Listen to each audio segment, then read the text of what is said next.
Dear moderator, speakers, participant, I am Amel Al-Breiki. It gives me great pleasure to welcome you all on behalf of Trends Research and Advisory. Thank you for joining us, and I am honored to have you back with us for the first Trends Political Islam e-Forum, Path to Caliphate, the truth behind Muslim Brotherhood projects. Tonight, in the third symposium of the series, we are going to discuss brotherhood and the media, between ideology and politics. From its early days, the Muslim Brotherhood has acknowledged the significance of the media and its outreach, employing it to cultivate its rhetoric to an audience beyond their scope. The organization has strategically funded, supported, and put media outlets to use while adhering to its core ideology. The experts we have gathered tonight will shed light on the Brotherhood's media strategy, from its dual objectives, its rhetoric, to its finances and complicit supporters, emphasizing throughout the way its impact on the political scene.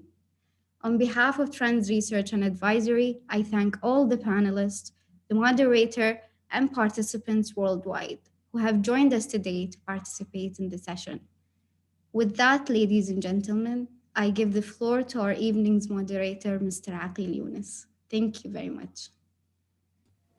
Thank you for that introduction, Amal, and thank you for inviting me to moderate the discussion today.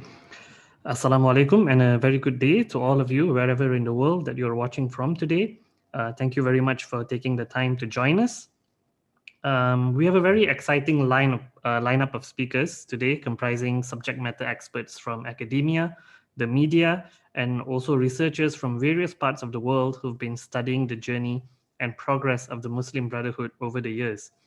Today's topic will delve specifically into the Brotherhood's media rhetoric and communication strategies, and how these have evolved over the years as the Ikhwan looks to expand its influence across the globe. Now, before we begin, I'd just like to go through some quick housekeeping rules. Firstly, each speaker will have about 10 minutes to present.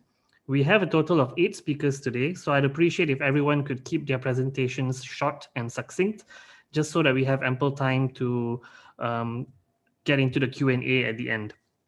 And secondly, for the benefit of all speakers, there is an interpretation function available for this discussion. If you were to look at the bottom of your Zoom screen, you'll see the interpretation tab, and we'll have the option to select either an Arabic or English interpretation. As we have 3 speakers today who will be speaking in Arabic, while the others will be speaking in English. When you do opt for that, please remember to also select mute original audio so that you're not hearing multiple voices at once. As for members of the audience who are joining us via YouTube and social media, you have the option of watching either in English or the Arabic version.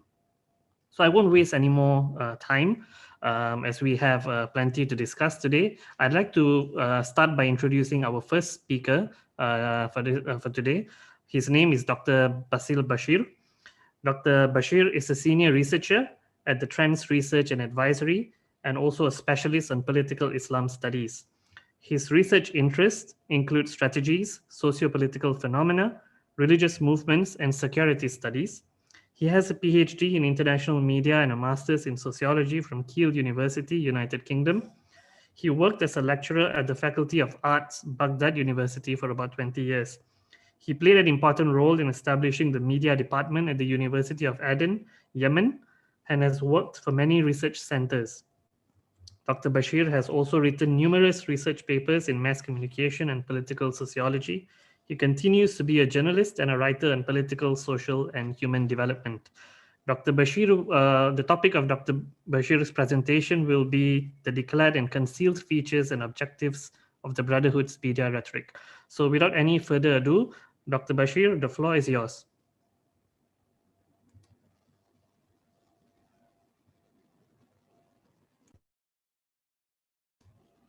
Dr. Bashir, you will have to unmute. Yeah. السلام عليكم. أرحب بكم جميعا أجمل تحية وأجمل ترحيب في هذه الندوة العلمية والفكرية. وبداية أتقدم بشكري وتقديري إلى أخي وأستاذي وزميلي والدكتور محمد عبد الله العلي، مدير عام مركز ترندز، وأخي وزميلي الأستاذ أحمد محمد الأستاذ المستشار العلمي لمركز ترينز، وأستاذ فيصل عبد الله النقبي مدير إدارة الإسلام السياسي في المركز. والشكر موصول أيضا إلى فريق الدعم الفني واللوجستي الذي ينظم ويشرف على تنظيم هذه الندوة. كما أدعو الله أن ينجيكم وإيانا من وباء كورونا فيروس والإنسانية جمعاء بإذن الله تعالى. محاضرتنا اليوم الحقيقة عن الإخوان المسلمون والإعلام بين الأيديولوجية والسياسة. هناك الحقيقة بداية يجب أن نعرف أن وظائف الاتصال الجماهيري استطاعت جماعة الإخوان المسلمين أن توظفها على أفضل وجه باستثناء الوظيفة الأخيرة اللي هي الترفيه، لكن ركزت على هذه الوظائف من 1928 تأسيس الجماعة عام 1928 إلى هذا اليوم، جميع وظائف الاتصال بهدف نشر الأيديولوجية جماعة الإخوان المسلمين في العالم أجمع. لكن ركزت في هذه الوظائف على نوعين من الأهداف: تشكيل القيم الاجتماعية والسياسية والأيديولوجية للجماعة، واستخدمت وظيفة أخرى الحقيقة هي استحدثتها، هي استخدام البراغماتية، الاتصال البراغماتي، بمعنى الخطاب الاتصالي المزدوج الذي يتوجه إلى العرب والمسلمين بخطاب معين، ويتوجه على نقيض منه إلى الغرب بما يتماشى مع ما يريده الغرب، وهكذا. النقطة الأخرى أيضا التي أتحدث عنها هي أن الخطاب الإسلامي الإخواني هو ينطلق من نظرية التفويض الإلهي التي سادت في القرون الوسطى الحقيقة، عندما في فرنسا مثلا عندما كان يقول لويس الرابع عشر أنا فرنسا وفرنسا، باسم التفويض الإلهي. وهذه النظرية هي أن تعطي حق السلطان، الحق لا يسأل ولا يساءل، وهو الذي يأمر، وهو الذي يقرر أي شيء ما يشاء، فضلا عن هناك يستند إلى شمولية الإسلام، أيديولوجية الإخوان.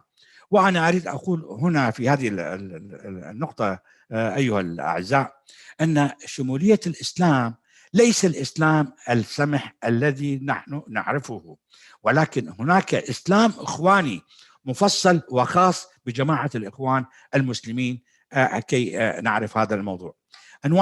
أنواع الخطابات الإسلامية للجماعة هي تمثلت بثلاث أنواع: خطاب أيديولوجي دعوي لغرض الولاء والسمع والطاعة، والخطاب السياسي، والخطاب الاجتماعي والثقافي التحريضي.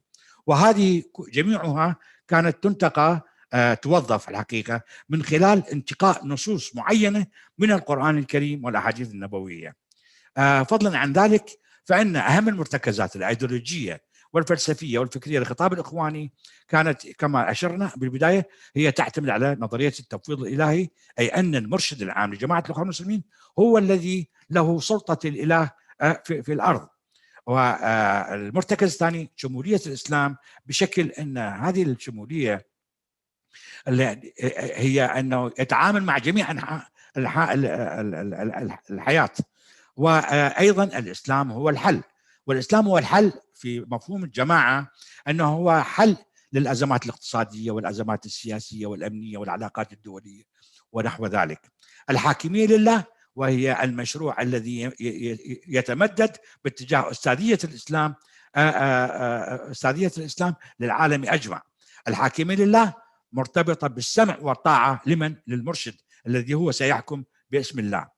تطبيق الشريعة هنا المفهوم ليس الشريعة الإسلامية السمحاء، وإنما تفسير الشريعة من وجهة نظر جماعة الإخوان المسلمين الحقيقة.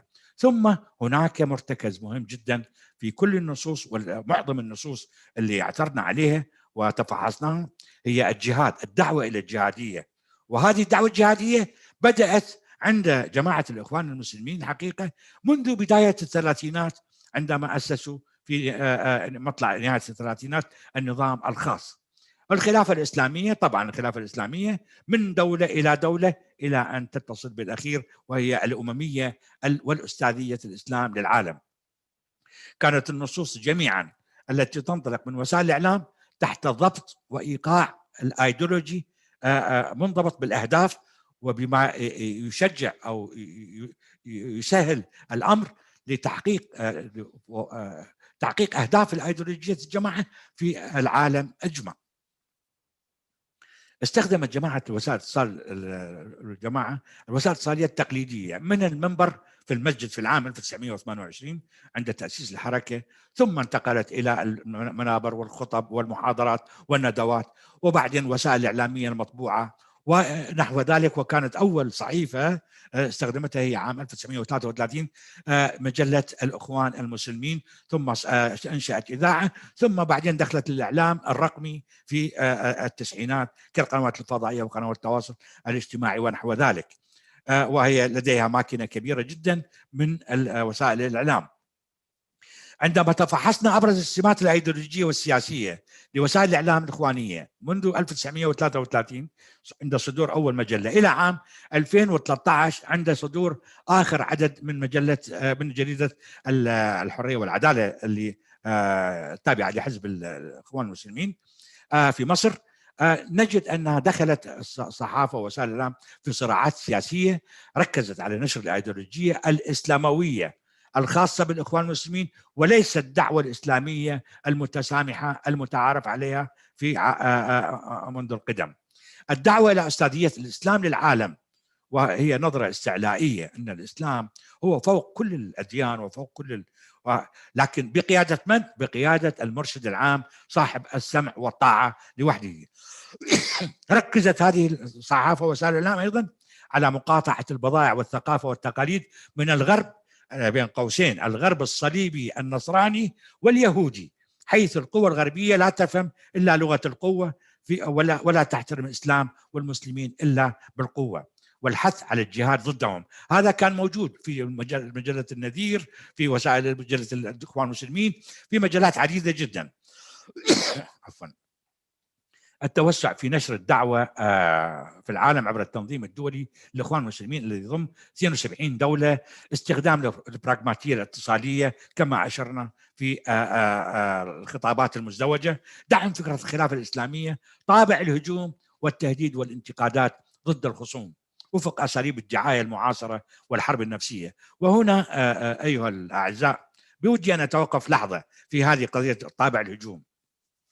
إن جماعة الإخوان المسلمين عندما تضيق بهم السبل أو عندما يجدون أنفسهم في موقف محرج كما حدث في عام 2013 عندما انتفض الشعب المصري ضد حكم جماعة، فهم اعتصموا في ميدان رابعة.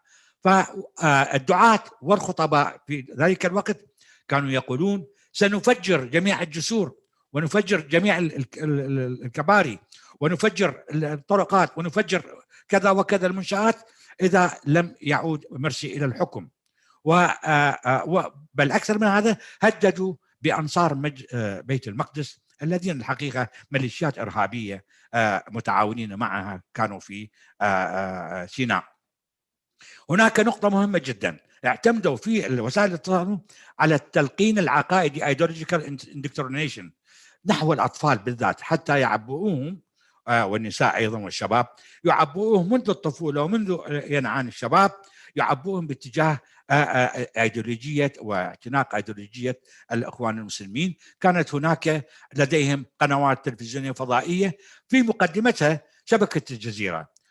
شبكة الجزيرة الإعلامية قدمت خدمات جليلة وكبيرة جدا إلى جماعة الإخوان المسلمين، وباستطاعة أنه نستطيع أن نقول أن شبكة الجزيرة كانت بمثابة سبوكسمان، الناطق الرسمي لجماعة الإخوان المسلمين والداعم لعملياتهم والممول الرئيسي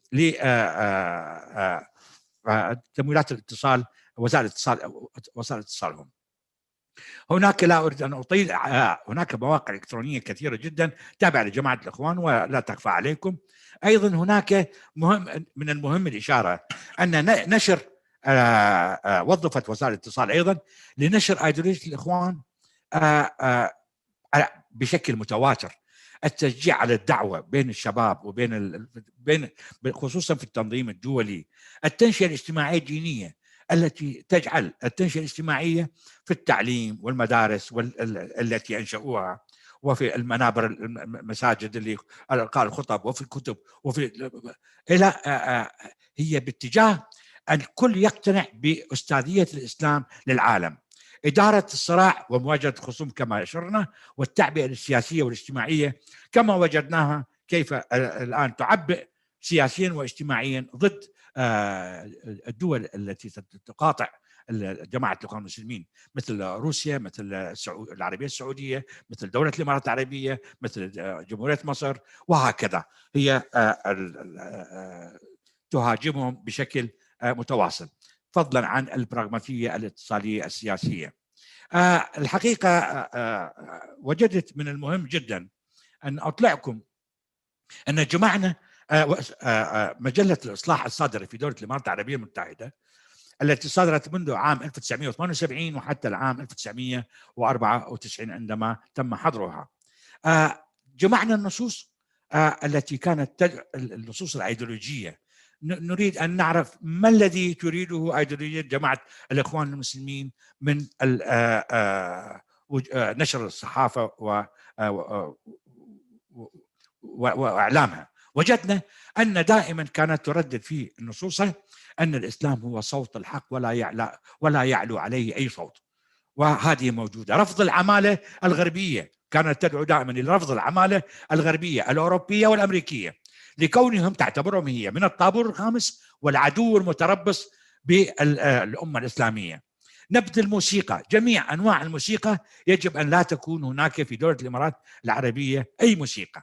تحريم الفنون، جميع الفنون يجب أن تحرم، سواء كانت رسم، موسيقى، فن، سينما، أي نوع من الفنون هذا يجب أن يحرم. تحريم الاختلاط بين الجنسين، لا يجوز. حتى في المدارس الابتدائية طلبوا عدم الفصل بين الجنسين. التقدير الوظيفي للمسلم فقط، كانوا يدعون إلى أن التقدير الوظيفي يجب أن يكون إلى المسلمين العاملين فقط، وليس لغيره من بقية الأديان الأخرى، وهذا موجود في افتتاحية مجلة عدد 17 1981. أيضا عدم جواز غير المسلم كالمسيحي الصابئي تبوء وظيفة المسلم في أي مجال من مجالات التعيين.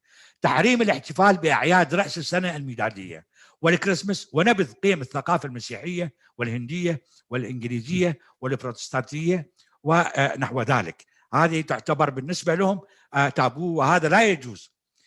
ثم هناك دعوات في المجلات زرع نزعة الحقد في قلوب الأطفال على أصحاب الديانات الأخرى الرئيسية، كانوا يقولون الديانات الأخرى الصليبيين النصارى واليهود، وهذه مقالات عديدة جدا. ثم يدعون إلى أستاذية الإسلام للعالم، بل أن الأمر وصل بهم إلى تحريم حتى فنون الأطفال.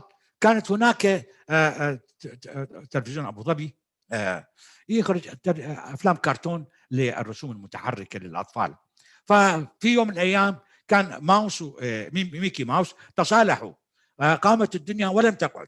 كيف تفسدون الأطفال؟ هذا انتهاك لحقوق الأطفال. أنتم تخرجون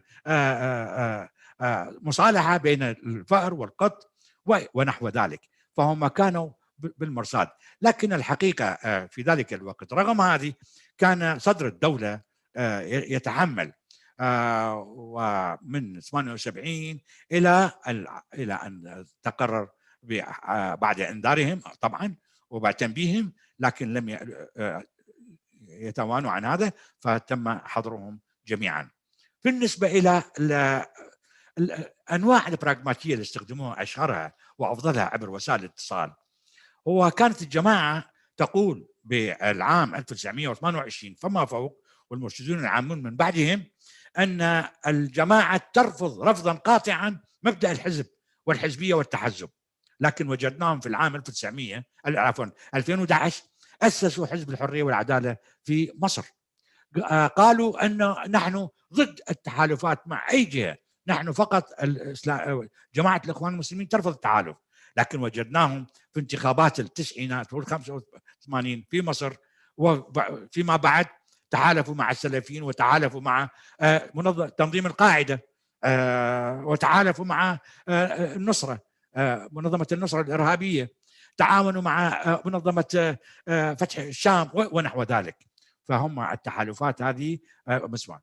عندما يتحدثون مع الغرب يقولون نحن لا نفرق، مساواة بين المرأة والرجل، لكن في الخطاب العربي يقولون لا، أن المرأة ممنوع عليها أن تدرس الطب، ممنوع عليها أن تدرس الطيران، الهندسة، الفلك، الذرة، هي فقط تدبير المنزلي ورعاية الأطفال، وتدرس إذا كانت تريد تدرس لغة عربية أو شريعة أو دين ونحو ذلك. أيضا هناك عندما يتحدثون على الديمقراطية للغرب يتحدثون أن نحن لدينا مجلس شورى ونحو ذلك، ولكن الحقيقة عندما نجد هنا في الممارسة الواقعية على أرض الواقع نجد أنهم يقصون الآخر ولا يعترفون بأحد، بدليل أن لما مرسي أراد أنه طلبوا من عند الجماهير أنه يسوي انتخابات، إجري انتخابات مبكرة، رفض وقال احنا الجماعة لا نقبل بمثل هذا الرأي، فهم يرفضون الديمقراطية بها. أما بالنسبة للمسيحيين عندما يتوجهون إلى الغرب ويقولون نحن لا فرق بيننا وبين الأديان الأخرى، ولكن في الحقيقة عندما يتوجهون خطابهم إلى الدول الإسلامية والمسيحيين الأقباط في مصر يعتبروهم شرك من المشركين، ويعتبروهم يعني ديانة كافرة وإلى جهنم وإلى النار ونحو ذلك، ولا يجوز تبوء كما أشرنا تبوء مناصب رفيعة في الدولة.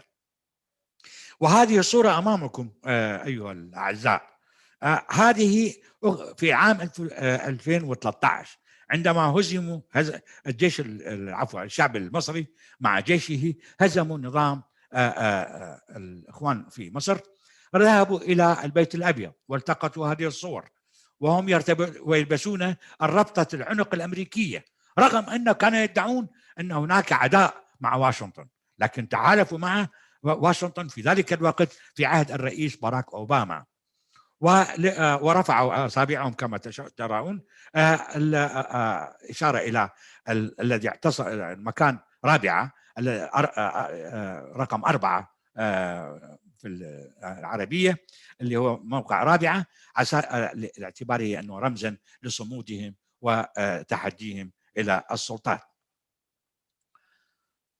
فيما يتعلق بالمصطلحات الاتصالية لجماعة الإخوان التي ترددها ورددتها وما تزال منذ العام 1928 تستخدم كلمة الإخوان المسلمون، يعني مسلم براذرهود، هذه على أساس أنه من الأخوة والمسلمين والاستقطاب العامة والبسطاء. شعار الجماعة السيفان والمصحف وآية وأعدوا لهم، هذا لإعطاء الجماعة الرهبة والخوف من السيفين ومن الآية التي فصلوها على مقاس أيديولوجيتهم للتهديد الخصم. أما كلمة المرشد العام الحقيقة استقوها من القرآن الكريم، من يهدي الله فهو المهتد ومن يضلل فلن تجد له وليا مرشدا.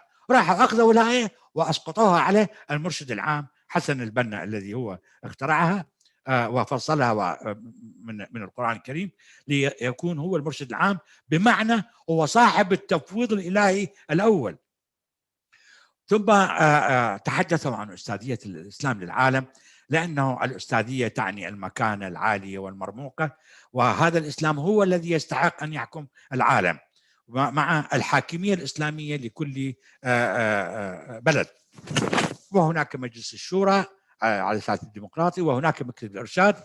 وفيما يتعلق بالسياسة جلبت مثل واحد، هم يطلقون على أنصار بيت المقدس الإرهابية ميليشيات في سيناء، لا يقولون ميليشيات، يقولون أهل سيناء، أي هم الأهل الأصلاء في سيناء.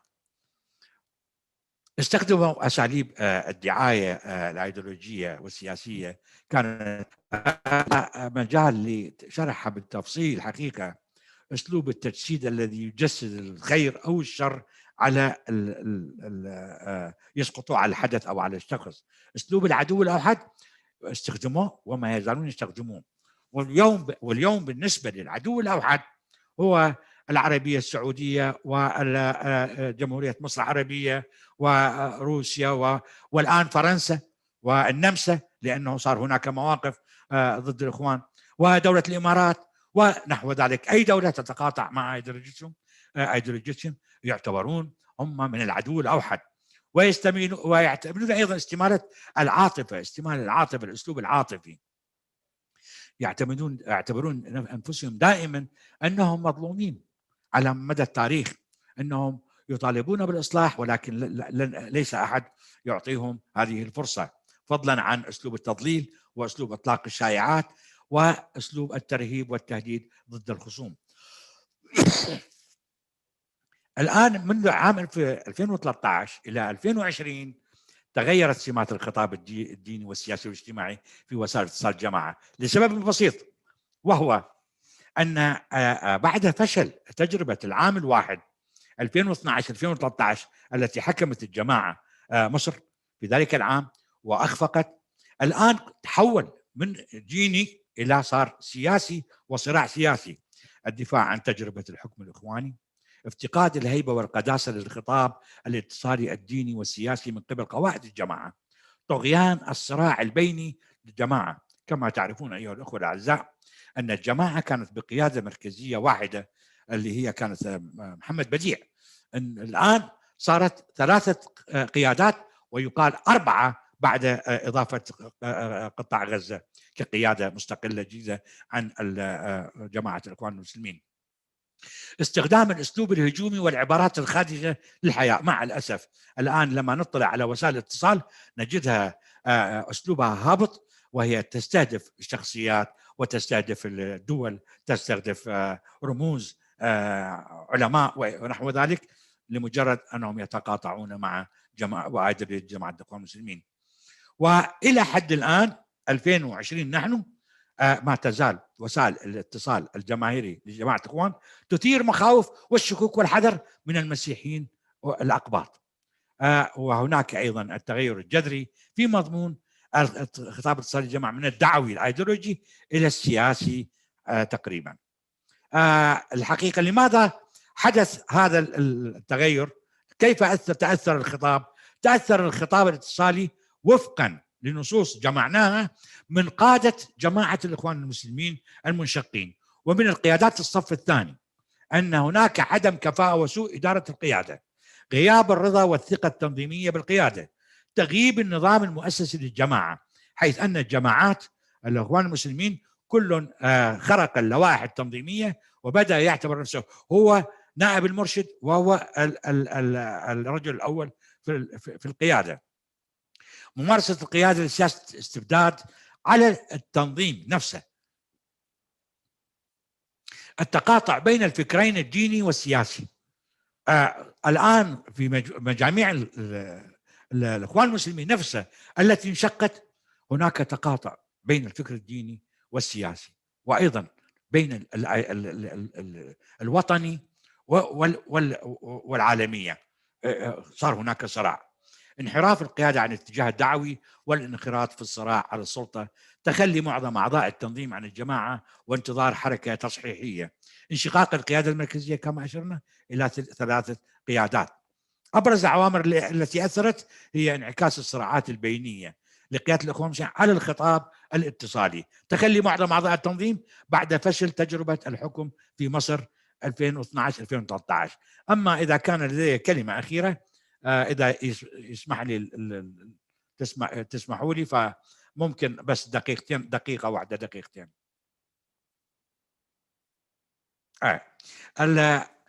الخلاصة التي أستنتجها أن الأيديولوجيات التي ترفع شعارات ولا تحقق أيا منها على الأرض وتخدع جماهيرها تسقط عاجلا أم آجلا، sooner or later it will be fallen. ليش؟ لأنه ما تحققت.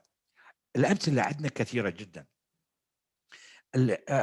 من نظرية التفويض الإلهي لويس الرابع عشر ومرورا بعدين إلى تجربة الفاشية في إيطاليا، ومرورا بعدين في النازية في ألمانيا، وبعدين أيضا في الاتحاد السوفيتي السابق الأيديولوجية الماركسية، والآن حاليا الأيديولوجيات الدينية المتحكمة في بعض أقاليم المنطقة التي تعرفونها ولا تخفى عليكم. هذه لم تحقق شعارات إلى وبما فيها طبعا جماعة الإخوان المسلمين لم تحقق شعارات التي رفعتها قبل استلام الخطبة استلام السلطة. أي منها سقطت، وأنا أتوقع أن أيديولوجية الإخوان في الطريق إلى السقوط. وأشكركم شكرا جزيلا.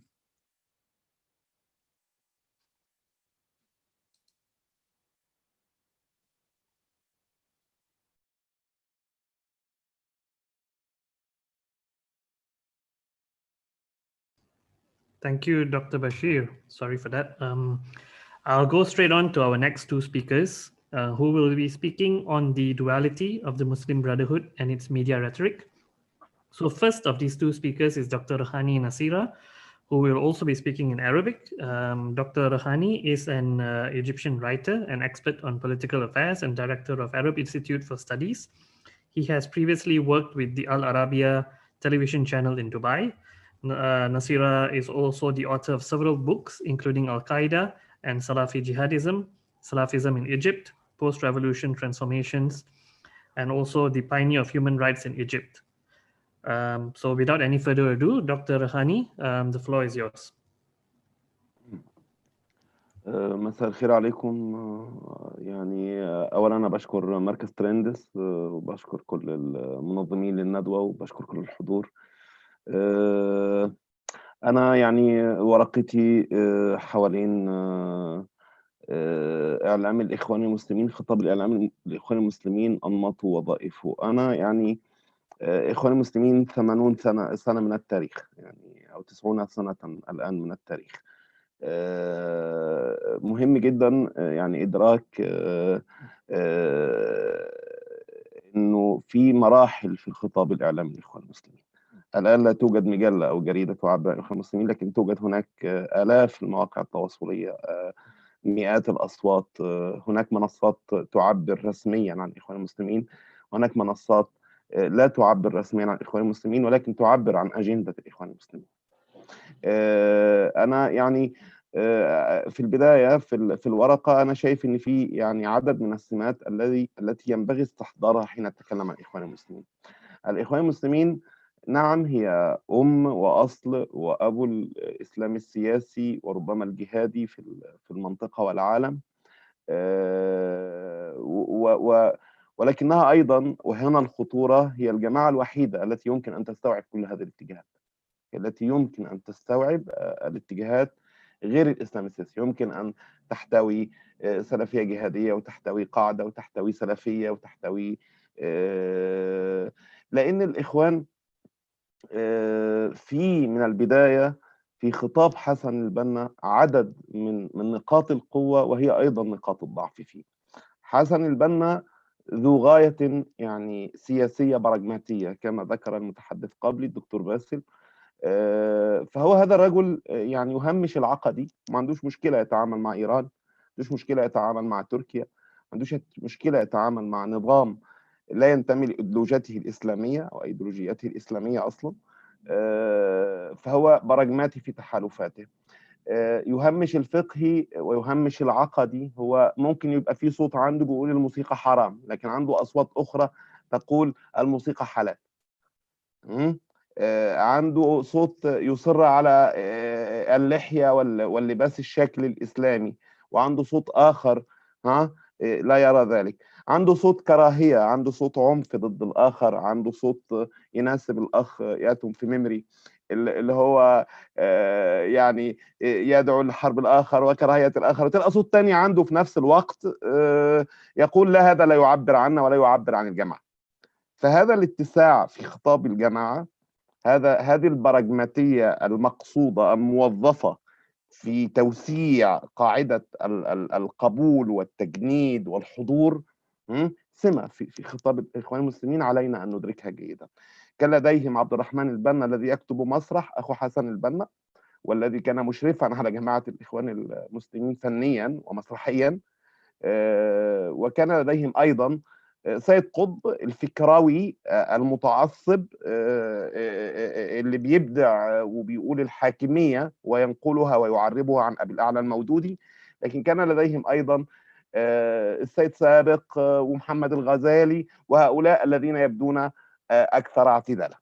فهذا الفضاء الواسع مع الغائية السياسية يمثل موضع قوة وموضع خطورة أيضا لجماعة إخوان المسلمين. جماعة إخوان المسلمين يمكن أن تفرز جماعات أكثر عنفا، ويمكن أن تحتوي الجماعات الأكثر عنفا، ويمكن أن تخاطب قواعد واسعة من الإسلاميين ومن المدنيين أيضا.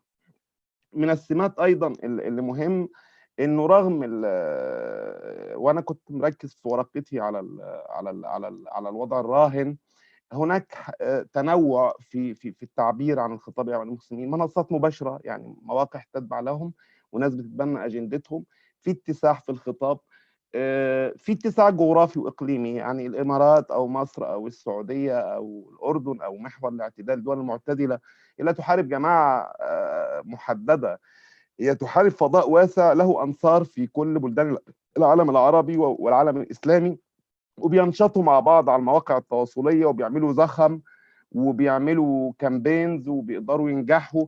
انت عندك اتساع جغرافي، عندك فروع بتشتغل مع اصل وكله بيخدم يعني على كله او بيخدم كله. انا الخطورة عندي ان هذه الجماعة التي ولدت في عقب سقوط الخلافة العثمانية 1924 وبذرت في الأرض العربية والإسلامية فكرة عودة الخلافة والإسلام السياسي، هي طرحت نفسها بجوهر ديني وقناع مدني. حسن البنا لم يقل أنا يعني عالم دين، وكان يرتبط بالوفد ويتحالف مع السعديين وأحزاب السراي ويتحالف مع غيرهم.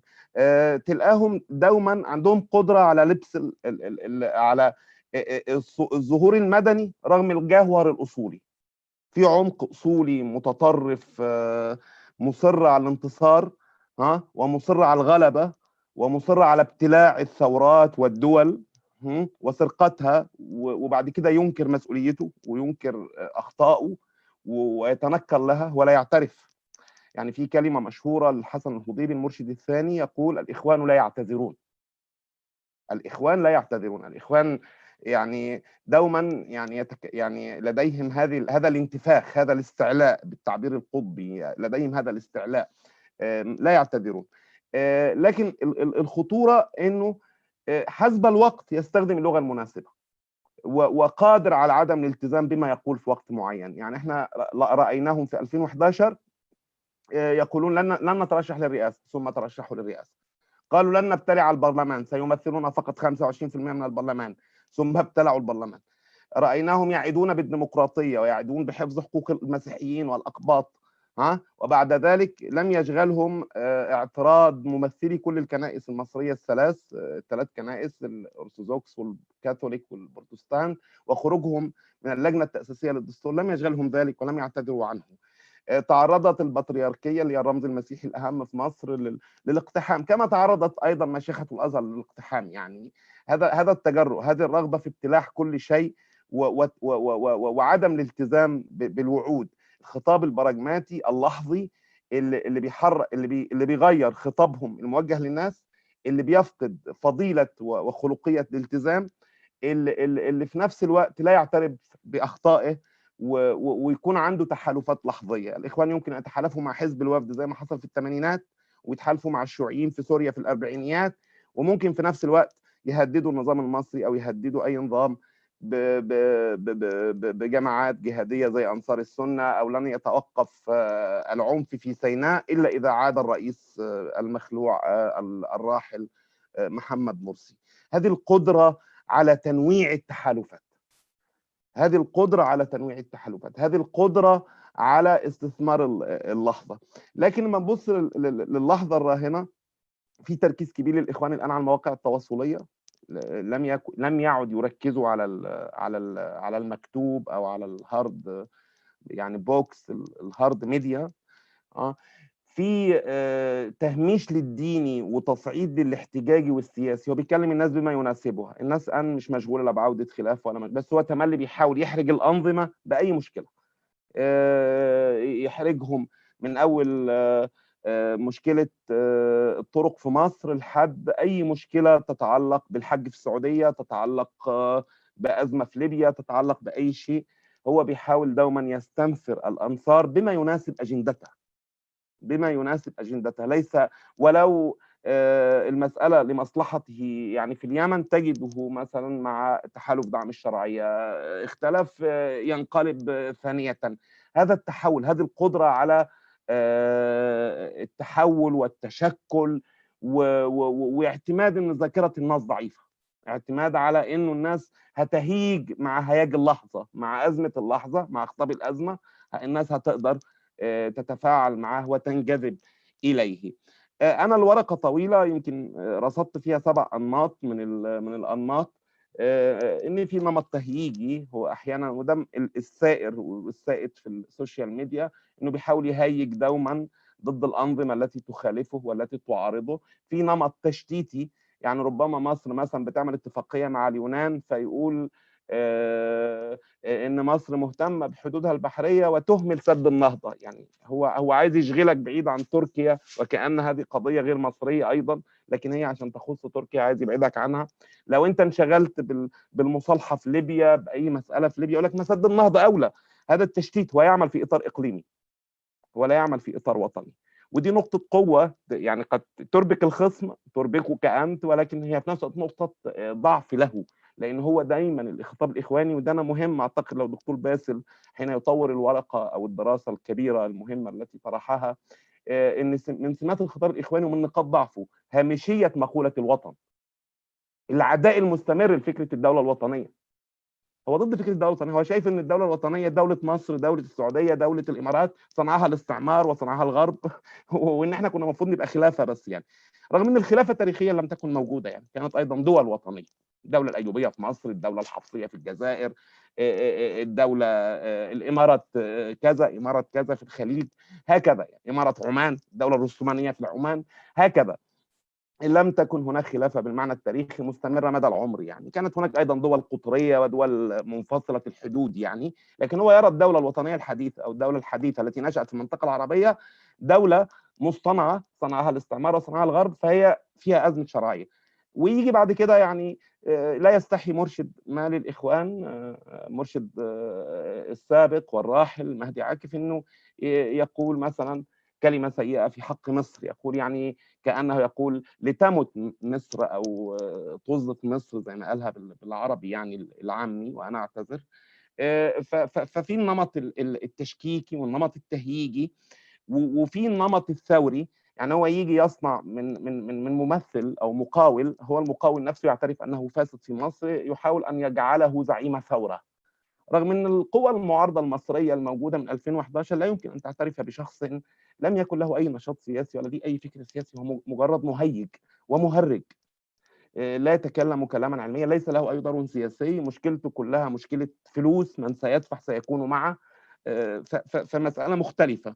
النمط التهويلي انه حاليا برضه اعتمادا على الصوره، واحنا في عصر الصوره، واعتقد اي دراسه معمقه للخطاب الاعلامي الاخواني لازم أن تهتم بالصوره. هو حاليا يفبرك فيديوهات، يشوف 5 ماشيين في جهه يقول لك مظاهرات كبيره في المنطقه الفلانيه تهدد كذا. هذا النمط التهويلي موجود عنده دائما. طبعا هو لانه طبعا زي ما قال المتحدث السابق الدكتور باسل، الاخوان في ازمه نتيجه يعني غياب بعضهم، اما موتا واما يعني محاكمه وسجنا. فهو توما برضه بيخاطب قواعده ببث الثقه. يعني عشان كده تلاحظ في الاونه الاخيره ظهور كثير لعدد لابراهيم منير القائم باعمال المرشد الان، هو بيحاول يبث الثقه لانصاره. وهنا بيرجع للخطاب الديني، هو يكلم انصاره بالدين ويكلم غير انصاره بالسياسه. هو يكلم انصاره بالدين ويكلم غير انصاره بالسياسه، ويكلم الغرب بلغه حقوق الانسان، ويكلم انصاره بكراهيه الغرب، لان هي عنده دين، هي عنده طبعا من سمات الاسلوبيه اللي انا شايف ان احنا مهم ان احنا نهتم بيها من سمات الخطاب الاخواني، ان هو ما يقدرش يتخلى ابدا عن فكره المؤامره وعن فكره ان الغرب دوما متآمر، وما يقدرش يتخلى ابدا عن فكره تخوين الانظمه واتهامها بالعماله، ولا يتخلى ابدا عن رفضه للحضاره الغربيه. ما بيقدرش، يعني هي خلاص خاصه يعني بيجي تملي هامشيه فكره الوطن. هو ده حتى لو ما بقاش يقول خلافه بيقولها طبعا وبتقع منه، ويصرح بها حد زي حماد الجبالي في تونس، ويصرح بها مرشد او قياده اخوانيه في مصر، ويصرحون بها. لكن هو بيكلم الغرب بحقوق الانسان، وهو في الحقيقه ما تيجي تقول له حقوق الاقباط يقول لك نعود للشريعه، نقول له طب حقوق المراه يقول لك نعود لكذا. هو يكلم هذه اللغة التي تلبس الأقنعة، تصنع له القبول في مساحات، ولكن أيضا تكشفه وتكشف براغماتيته. كمان الإخوان يعني احنا مهم أوي نعرف كمان نقاط الضعف في الخطاب الإخواني. يعني هامشية مقولة الوطن نقطة ضعف. الناس الآن لم تعد تفكر إلا من خلال الأوطان والدول. هناك هويات، هناك ليبي وهناك مصري وهناك إماراتي وهناك سعودي.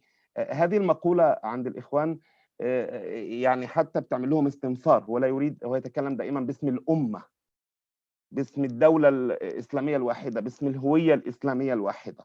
عنده ضعف آخر، إن هو قد ما بيدعي إن هو إيديولوجيا إسلامية، هو بيهمش العقدي وبيهمش السياسي، وأي حاجة تعمل خلاف واللي أنت عايزه اسمعه.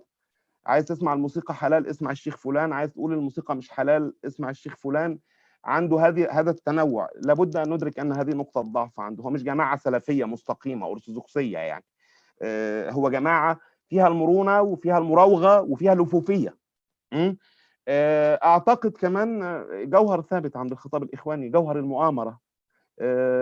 ترامب ضدنا، الغرب ضدنا، فلان ضدنا، العالم كله ضدنا، حرب مع العالم. وده يرجعك للادبيات الاولى اللي كتبها المودودي في الانقلاب العالمي، واللي كتبها سيد قطب في معركه مع الراسماليه، يعني هو دوما يعيش فكره الصراع، لا يستطيع ان يحيا دون صراع. فرق بينه وبين الجهادي والقاعدي ان الجهادي والقاعدي اسس لهذا سلفيا واسس لهذا نصيا، وكان اكثر وضوحا واكثر حسما. هو واضح، كفر كفر يعني، فسطاطان فسطاطان زي على ما قالت بن لادن، يعني فسطاط الايمان وفسطاط الكفر. فمهم ان احنا نعي نقاط الضعف اللي هي في نفس الوقت بتمثل احيانا نقاط تكيف له، مواضح تكيف له. ومن المهم ايضا ان انا تملي يعني بصدق يعني ان يظل اداء الدوله الوطنيه ونجاحاتها وشرعيه الانجاز اللي بتقوم بيها بتمثل حائط صد قوي ضد الاخوان. ومهم جدا التحام الاعلام المضاد للاخوان بهذه العورات الايديولوجيه. اما بيجي كل حاجه يقول لك الغرب اسرائيل، الغرب اسرائيل، الاخر الكافر، المؤامره الكونيه، وهو في نفس الوقت يذهب يستقوي بالغرب احيانا على هذه الانظمه. مهم كشف هذه الامور. انت الخطوره انك بتتعامل مع خطاب ايديولوجي مش مجرد خطاب سياسي، ولكن السياسه هي قصده، لكن بنيته الايديولوجيه لا تخفى. فمهم كشفها باستمرار، مهم تعميق الحوار معها، مهم التاكيد المستمر على الهويات الوطنيه، مش فقط الدول الوطنيه، الهويات الوطنيه اللي موجوده وشرعيه، وهي الحاجه الوحيده اللي تحققت في التاريخ العربي الحديث. الدوله الوطنيه ربما لم تتحقق نهضه، لكن تحققت الدول الوطنيه. دي الحاجه لم تنجح دوله وحدويه عربيه، ولم تنجح دوله اسلاميه في العالم العربي اسلاميا، من إيران حتى أفغانستان حتى السودان. كل النماذج للحكم الأصولي الإسلامي فشلت. فالدولة الوطنية هي الإنجاز الوحيد. مهم التفاعل والاشتباك النقدي مع الخطاب الإخواني. مهم كمان إنه ما نكلمهمش باستتاكية الخطاب الديني المعهود. لابد من ان المؤسسات الدينيه تلتحم. وانا يعني عايز اشيد، كان بمؤتمر كان قام بيه الازهر من شهور، كان كل نقده منصب على نقد فكره الحاكميه. في فتره من الفترات الناس كانت تقدر تقول ان الخلافه قضيه تاريخيه. سيد قطب اقترح كلمه الحاكميه التي لم ترد في اي نص تراثي اسلامي، لم ترد في اي نص تراثي اسلامي، لم ترد في كتب التفسير ولا الفقه ولا المدونات القديمه، اختار، وكان الناس ما يقولها ويعتبر الدين حكما فقط ويعتبر الألوهية سلطة فقط. لم يكن أحد يرد بشجاعة. الأزهر يمكن في الآونة الأخيرة كمؤسسة دينية يعني معتدلة ووسطية ومستقلة بدرجة ما في ظل شيخه الحالي، التحمت مع هذه المقولات ونقدت بقوة مقولة الخلافة، مقولة الحاكمية، مقولات سيد قطب التأويلية الغريبة اللي بيعتبر فيها هذا الدين هو حكم، كأن الدين إمبراطورية رومانية قديمة، يعني الدين ليس حكما. فهذه الشجاعة في النقد، هذا الالتحام المباشر مع خطابهم الأيديولوجي، هذا الوعي المحرج لهم. الإخوان كمان من نقاط ضعفهم ونقاط قوتهم أيضا إنه هو إنكاري، هو ينكر أخطاءه لا يعترف بها ولا يعتذر عنها، وينكر شرعية الآخرين. يعني لما تيجي تقول له التيار الليبرالي في مصر يقول لك الكفار يعني والخونه والعملاء، تقول له جبهه الانقاذ اللي كانت بتعارضه يقول لك الخونه والعملاء، تقول له المسيحيين، هكذا. عنده دوما هذا الخطاب الذي ينكر الاخر وينكر شرعيه الاخر. لو قلت له انجاز اي حاكم في التاريخ لم يكن اخوانيا هيشكك فيها. حتى لما بيجي يتكلموا في الحروب اللي كانت في صعب اسرائيل لا يعترفون غالبا او بعضهم او اصوات مشهوره منهم الا بحرب 48 التي شارك فيها الاخوان. هو ينكر دائما شرعية الآخر، حضور الآخر، دور الآخر. فدي نقاط ضعف مهمة، مهم كشفها باستمرار، ومهم بصراحة يعني إن كل مهم دوما كشف جرثومة الكراهية، جرثومة التعصب الموجودة عند الخطاب الإخواني، الاستعلاء ده. مهم أيضا أعتقد توثيق شهادات الانشقاق عن الإخوان اللي بدأ من الأربعينات والخمسينات والثلاثينات، من ساعة جماعة شباب محمد اللي أول جماعة انشقت عن حسن البنا حتى الآن، ومنهم مفكرين كبار. كل من كان له عقل انفصل عن الجماعات الأصولية يعني. مهم توثيق ده وكشفه وترجمته صورة وتلفزيون، ويعني مهم ان انت تتفاعل وتستبق قليلا وتتجاوز حالة انك رد فعل انا هرد، لا، اجعل خصمك يعني رد الفعل قليلا هو اللي رد فعل، هو المنفعل، لكن انا مش تملي منفعل به عشان تتضح المسائل. ارجو الا اكون تجاوزت الوقت واشكركم شكرا جزيلا. شكرا. Thank you, Dr. Hani, for that presentation, for that insightful discussion. I will now move on to our third speaker, who is Mr. Yotam Feldner. He is the director of the Middle East Media Research Institute Television, or Memory TV. Mr. Feldner graduated from the Hebrew University of Jerusalem and started working at the Middle East Media Research Institute as a researcher in 1998. In 2004, he launched Memory TV, which monitors and researches free-to-air and online TV channels in Arabic, Persian, Turkish, Urdu, and other languages, and also produces subtitled excerpts made available to the public, media, academics, and governments.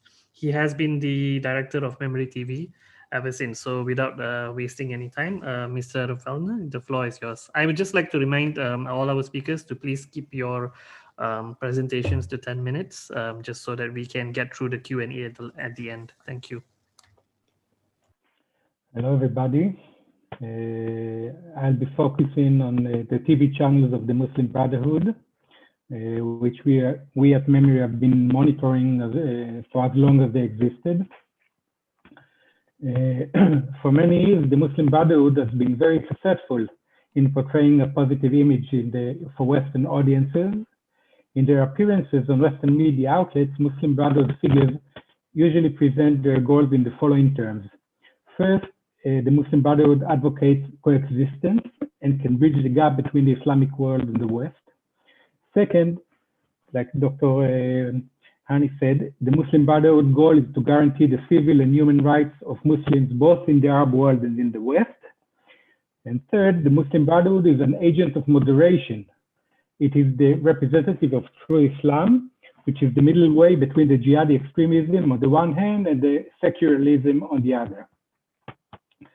But when we compare this rhetoric to Muslim Brotherhood discourse in Arabic on the TV channels in the Middle East, a different image, of course, emerges. Today, there are two main hubs for Muslim Brotherhood media. One is Doha, which is the headquarters of the various Al Jazeera channels, and the other is Istanbul, that hosts a growing number of Egyptian and other Muslim Brotherhood TV channels. These include Kamilin TV, El Sharq, Channel 9, Watan TV, Libya Al-Ahrar, and other channels. Historically, the Muslim Brotherhood in the Arab world had very limited access to TV channels, which were almost exclusively controlled by the regime, by the state. When they were allowed on TV, their statements had to conform with the state policies. In Egypt, it was only in the late days of the Mubarak regime that Islamists who were not part of Al-Azhar University were allowed to establish their own niche TV channels where they were able to discuss their ideology so long as they refrained from directly challenging the state's domestic policies. When Mubarak was ousted in 2011, the Muslim Brotherhood gained free access to the mainstream media in Egypt as well. But all this ended abruptly when the Morsi regime was overthrown in 2013, of course. The Muslim Brotherhood figures who managed to flee Egypt set up shop in Turkey. There, they built a network of channels that promote the Muslim Brotherhood ideology and its agenda against the El-Sisi government, as well as the other political battles of the movement. In these channels, the rhetorical duplicity of the Muslim Brotherhood becomes evident. The Muslim Brotherhood employs two rhetorical lines in the media: a pragmatic discourse, which is reserved mainly for Western media, and an ideological discourse, which is common on TV channels in the Middle East. Unlike the rhetoric in the West, the Muslim Brotherhood discourse on their own TV channels in Qatar, Turkey, and elsewhere in the Middle East is violent, intolerant, anti-Semitic, misogynistic, and hateful. Let's examine the issue of coexistence with the West and the interrogation in Western society. The Muslim Brotherhood has advertised itself as a beacon of coexistence and has been involved in a lot of interfaith activity with Christian and Jewish organizations, especially in the US. These Jews and Christians are obviously clueless regarding the political Islam and its goals, which are discussed freely on MB TV channels in Qatar and Turkey. For example, we can turn to one of the leading Muslim Brotherhood mouthpieces in the West, Azam al-Tamimi, who lives in London and runs the Muslim Brotherhood main Arabic TV channel in the West today, Hiwar TV. In a 2009 show on Al Jazeera, al-Tamimi fended off the claim that there was an attempt to Islamize Europe. This was against the backdrop of the Switzerland minaret ban at the time. So this is what Azam al-Tamimi said. No Muslim in Europe is trying to impose Islam on the non-Muslims.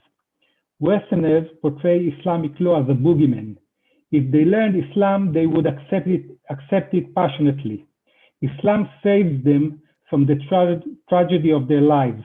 The Europeans are wretched people. A man goes to work early in the morning and returns home drunk to have dinner in front of an entertainment show on TV, and then he goes to sleep, only to wake up early in the morning, and so the story repeats itself. All this so he can pay taxes to this country in which the Europeans lead a life of stupidity. Islam liberates them. Islam gives their lives a meaning. Obviously, this kind of rhetoric does not come up in all the interfaith conferences or in Azam al-Tamimi's appearances in Western media outlets. The second feature of the Muslim Brotherhood pragmatic discourse revolves around civil liberties and human rights. Needless to say, this is an area where many countries in the Middle East are lacking significantly, and complaints about violation of human rights and the thwarting of democratic process have been lent a sympathetic ear in the West. The MB discourse depicts the Arab people as victims of the regimes, whereas the Muslim Brotherhood is presented as the only genuine representative of those oppressed people. The political goals of the Muslim Brotherhood take the backseat in its pragmatic rhetoric directed at the West. And the movement is said to be seeking to establish in the Arab world the same human and civil rights and the same democracy that exists in the West. This sounds commendable, but there are some qualifications. In the MB-affiliated regime in Qatar, Turkey, Gaza under Hamas, Egypt under Morsi, human and civil rights were not improved and sometimes have worsened. In addition, from the MB rhetoric in Arabic it is clear that the goals of the organization are political, and it is striving to take power in the Arab world and instate Sharia Islamic law. Now, is the Muslim Brotherhood really an agent of moderation? The language that is heard on the Turkey-based TV channel is much closer to the rhetoric of ISIS and Al-Qaeda than to that employed by the Muslim Brotherhood in the West. In these channels, the rhetoric of passive victimhood that is such a common feature of the MB discourse in the West makes way to a much more ideological speech about the glories of the past and the victories that are yet to come. The colonialist West is sometimes described as the Crusader West, and a global rule of Sharia law or a caliphate is presented as a desired objective. For instance, historian Dr. Muhammad Ilhami, a TV host on Kamelin TV, prayed for further Islamic conquest so that the world may taste the joy of living in the shade of Islam after having tasted the humiliation of living under other nations. And a Libyan researcher Ali Essibai, said on his show on Channel 9, America wants to oppress and grab each and every region. This mentality can only be smashed by jihad, not defensive jihad, but offensive jihad, jihad al-talab. Even incitement to murder is not a taboo on these TV channels. TV hosts and commentators on the Muslim Brotherhood channels have called for the assassination of leaders, journalists, diplomats, and tourists. For example, in a January 2015 show on Rabia TV, Salam Abdelakawi, who had held a governmental position in the Morsi regime, called for the assassination of President Sisi, stating that this would be a good deed that would bring the killer closer to Allah. Other commentators and hosts on these channels have also called for terror attacks against foreign interests in Egypt, as well as against journalists, tourists, and diplomats. In January 2015, Muhammad Awad said during a show on Mr. Alan TV that journalists who support President Sisi should be killed. The crime of the accomplice is equal to the crime of the perpetrator. The punishment of those journalists should be death. This violent discourse was also evident in the recent coverage of the Charlie Hebdo cartoons and the series of terror attacks in Europe. The MB TV channels were entirely engrossed in the criticism of France and French President Macron and showed little interest in the terror attacks there. If anything, they demonstrated understanding for the motives of the terrorists. In conclusion, there is a clear duplicity in the discourse of the Muslim Brotherhood as it is reflected on TV. In the West, the MB portrays a meek and passive image, and its rhetoric focuses on claims of social and civil victimhood. However, in the MB TV channels in Qatar and Turkey, the image is one of power and triumph, with political goals that are akin to those of all the other radical movements of political Islam. Okay, that's it. Thank you.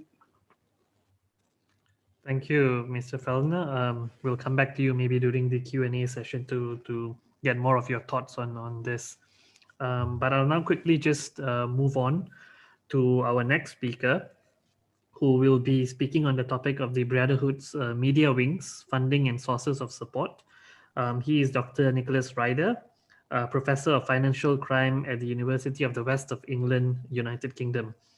Dr. Ryder has taught at the University of Glamorgan, where he was awarded a PhD for research into credit unions' role in the United Kingdom. His main research interests are financial crime, money laundering, market manipulation, and terrorism financing.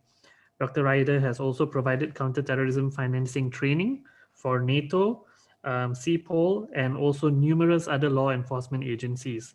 So we look forward to hearing from you. Dr. Ryder, the floor is yours. That's very kind. Thank you very much. I'll just share my screen with everybody. Bear with me. There we go. So I suppose good afternoon or good evening. Just like to thank you all very much for inviting me to present at the conference today. It's very much appreciated with the webinar. Just to give a little bit of background about me, I've been teaching law for approximately 10 to 15 years, and I tend to specialize in terrorism financing. So I'm going to give different slant, a different overview today. And as you can see, the presentation is also with the support of one of my PhD students, Charlie Robson, who's been helping me with some of the presentation. I'll do my best to speak as slowly as possible. I do have a tendency to speak very quickly, so I will take my time over the next 10 minutes or so. So the presentation today is going to be divided into roughly 3 main parts. I'm going to look at the background to the Muslim Brotherhood, and to look at some of the consequences and some of the plans by the President Donald Trump in terms of attempting to designate the Muslim Brotherhood as a terrorist organization, and then to briefly then look at the consequences of what might happen, because the legality of it in America is rather complicated and very controversial. I'm then going to look at what the consequences could be if that was designated by President Trump in the next sort of 10 to 12 weeks, depending on the US election result.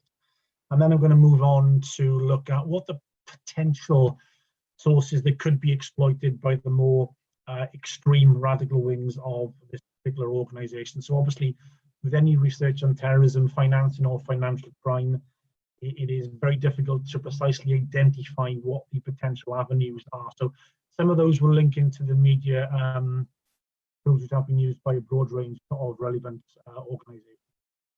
So by way of background, one of the most controversial aspects of, I suppose if we can call it, the financial war on terrorism, which was instigated by President George Bush in September 2001, is the ability of different nation states to designate an organization as a foreign terrorist entity.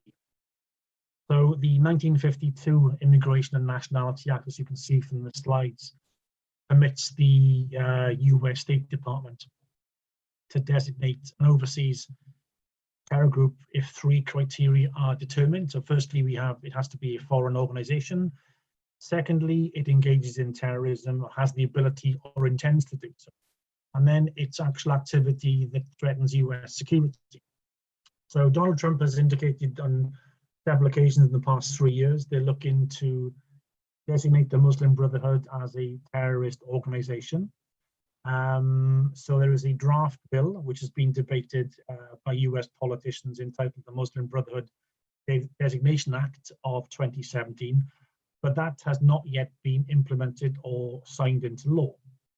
Now, if you look at this power in a little bit more detail, there's a very important US Supreme Court case from 2009, which is Holder versus the Humanitarian Law Project. In that particular instance, the Supreme Court ruled that irrespective of whether or not an overseas organization is a political entity, that is not the sole reason which it can be designated as a terrorist organization by the US State Department. So I am aware that the Muslim Brotherhood has been designated as a terror group by several different jurisdictions. But if the US does designate the Muslim Brotherhood as a terrorist group in the next 3-4 months, then there are significant consequences for that entity. So the consequences are, we have the provisions from the United Nations, in particular, UN Security Council Resolution 1373, which was implemented just after the attacks in America in September 2001. The cornerstone of that is Resolution 1373, which is binding on every member of the United Nations. There are similar provisions by the European Union and also the Financial Action Task Force. But if you break the laws down, what you end up with is what some people refer to as the financial war on terrorism. So one of the definitions that I sort of worked on and identified 5 years ago in a research project is you look to criminalize terrorism financing, confiscate assets, freezing, and also the sanctions regime. And it's that particular sanctions regime which can have a global reach under the US Treasury Department and in particular the Office of Foreign Assets and Control. So that means that if the Muslim Brotherhood are designated a terrorist group by the Americans, then overseas companies, corporations, charities are going to be unable to actually operate with the Muslim Brotherhood. So that can pose a significant threat to a variety of institutions and organizations. Now, in terms of any potential funding avenues with terrorist groups, it is very difficult to pinpoint precisely how groups are financed. But what we have been able to identify with this particular project is a fraud funding typology. And these have been extensively used by multiple terrorist groups. So, for example, Al-Qaeda used immigration fraud and identity theft to fund the 9/11 attacks in New York and Washington.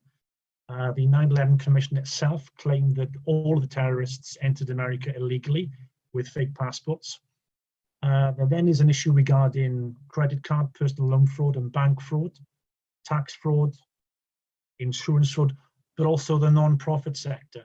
And the non-profit sector is highly susceptible to misapplied donations, where research suggests by academics that the terrorist group will top slice a very small percentage of payments made to charities, frequently used by Al-Qaeda.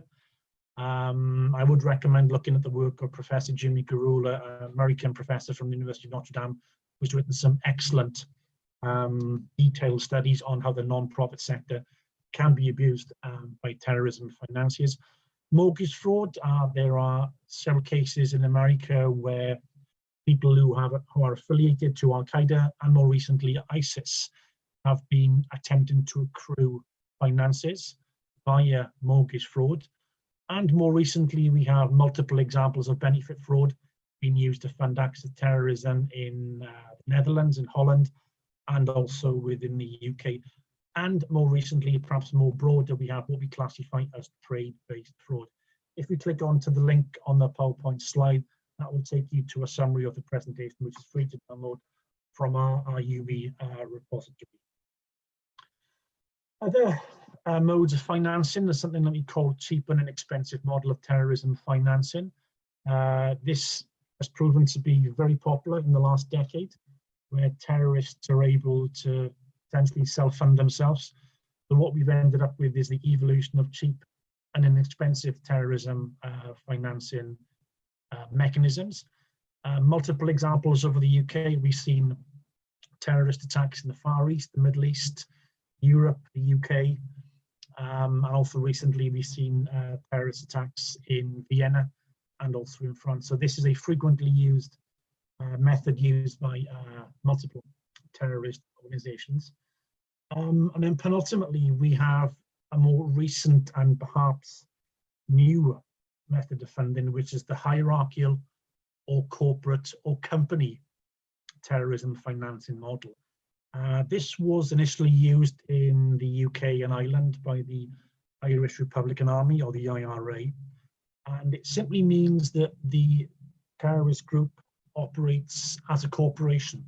That means it pays its employees, terrorists, if you like, a weekly salary.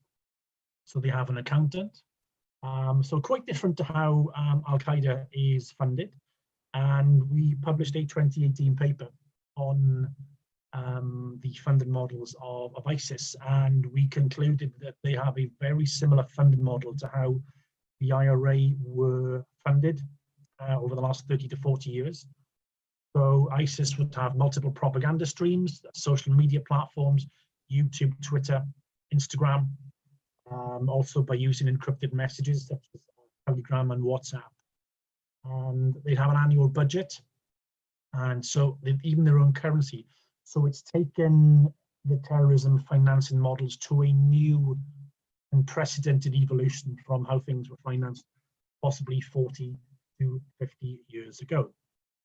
Now, what might be of interest to you is a recent study that will be published just before the end of this year, and that looks at the social networking funding model.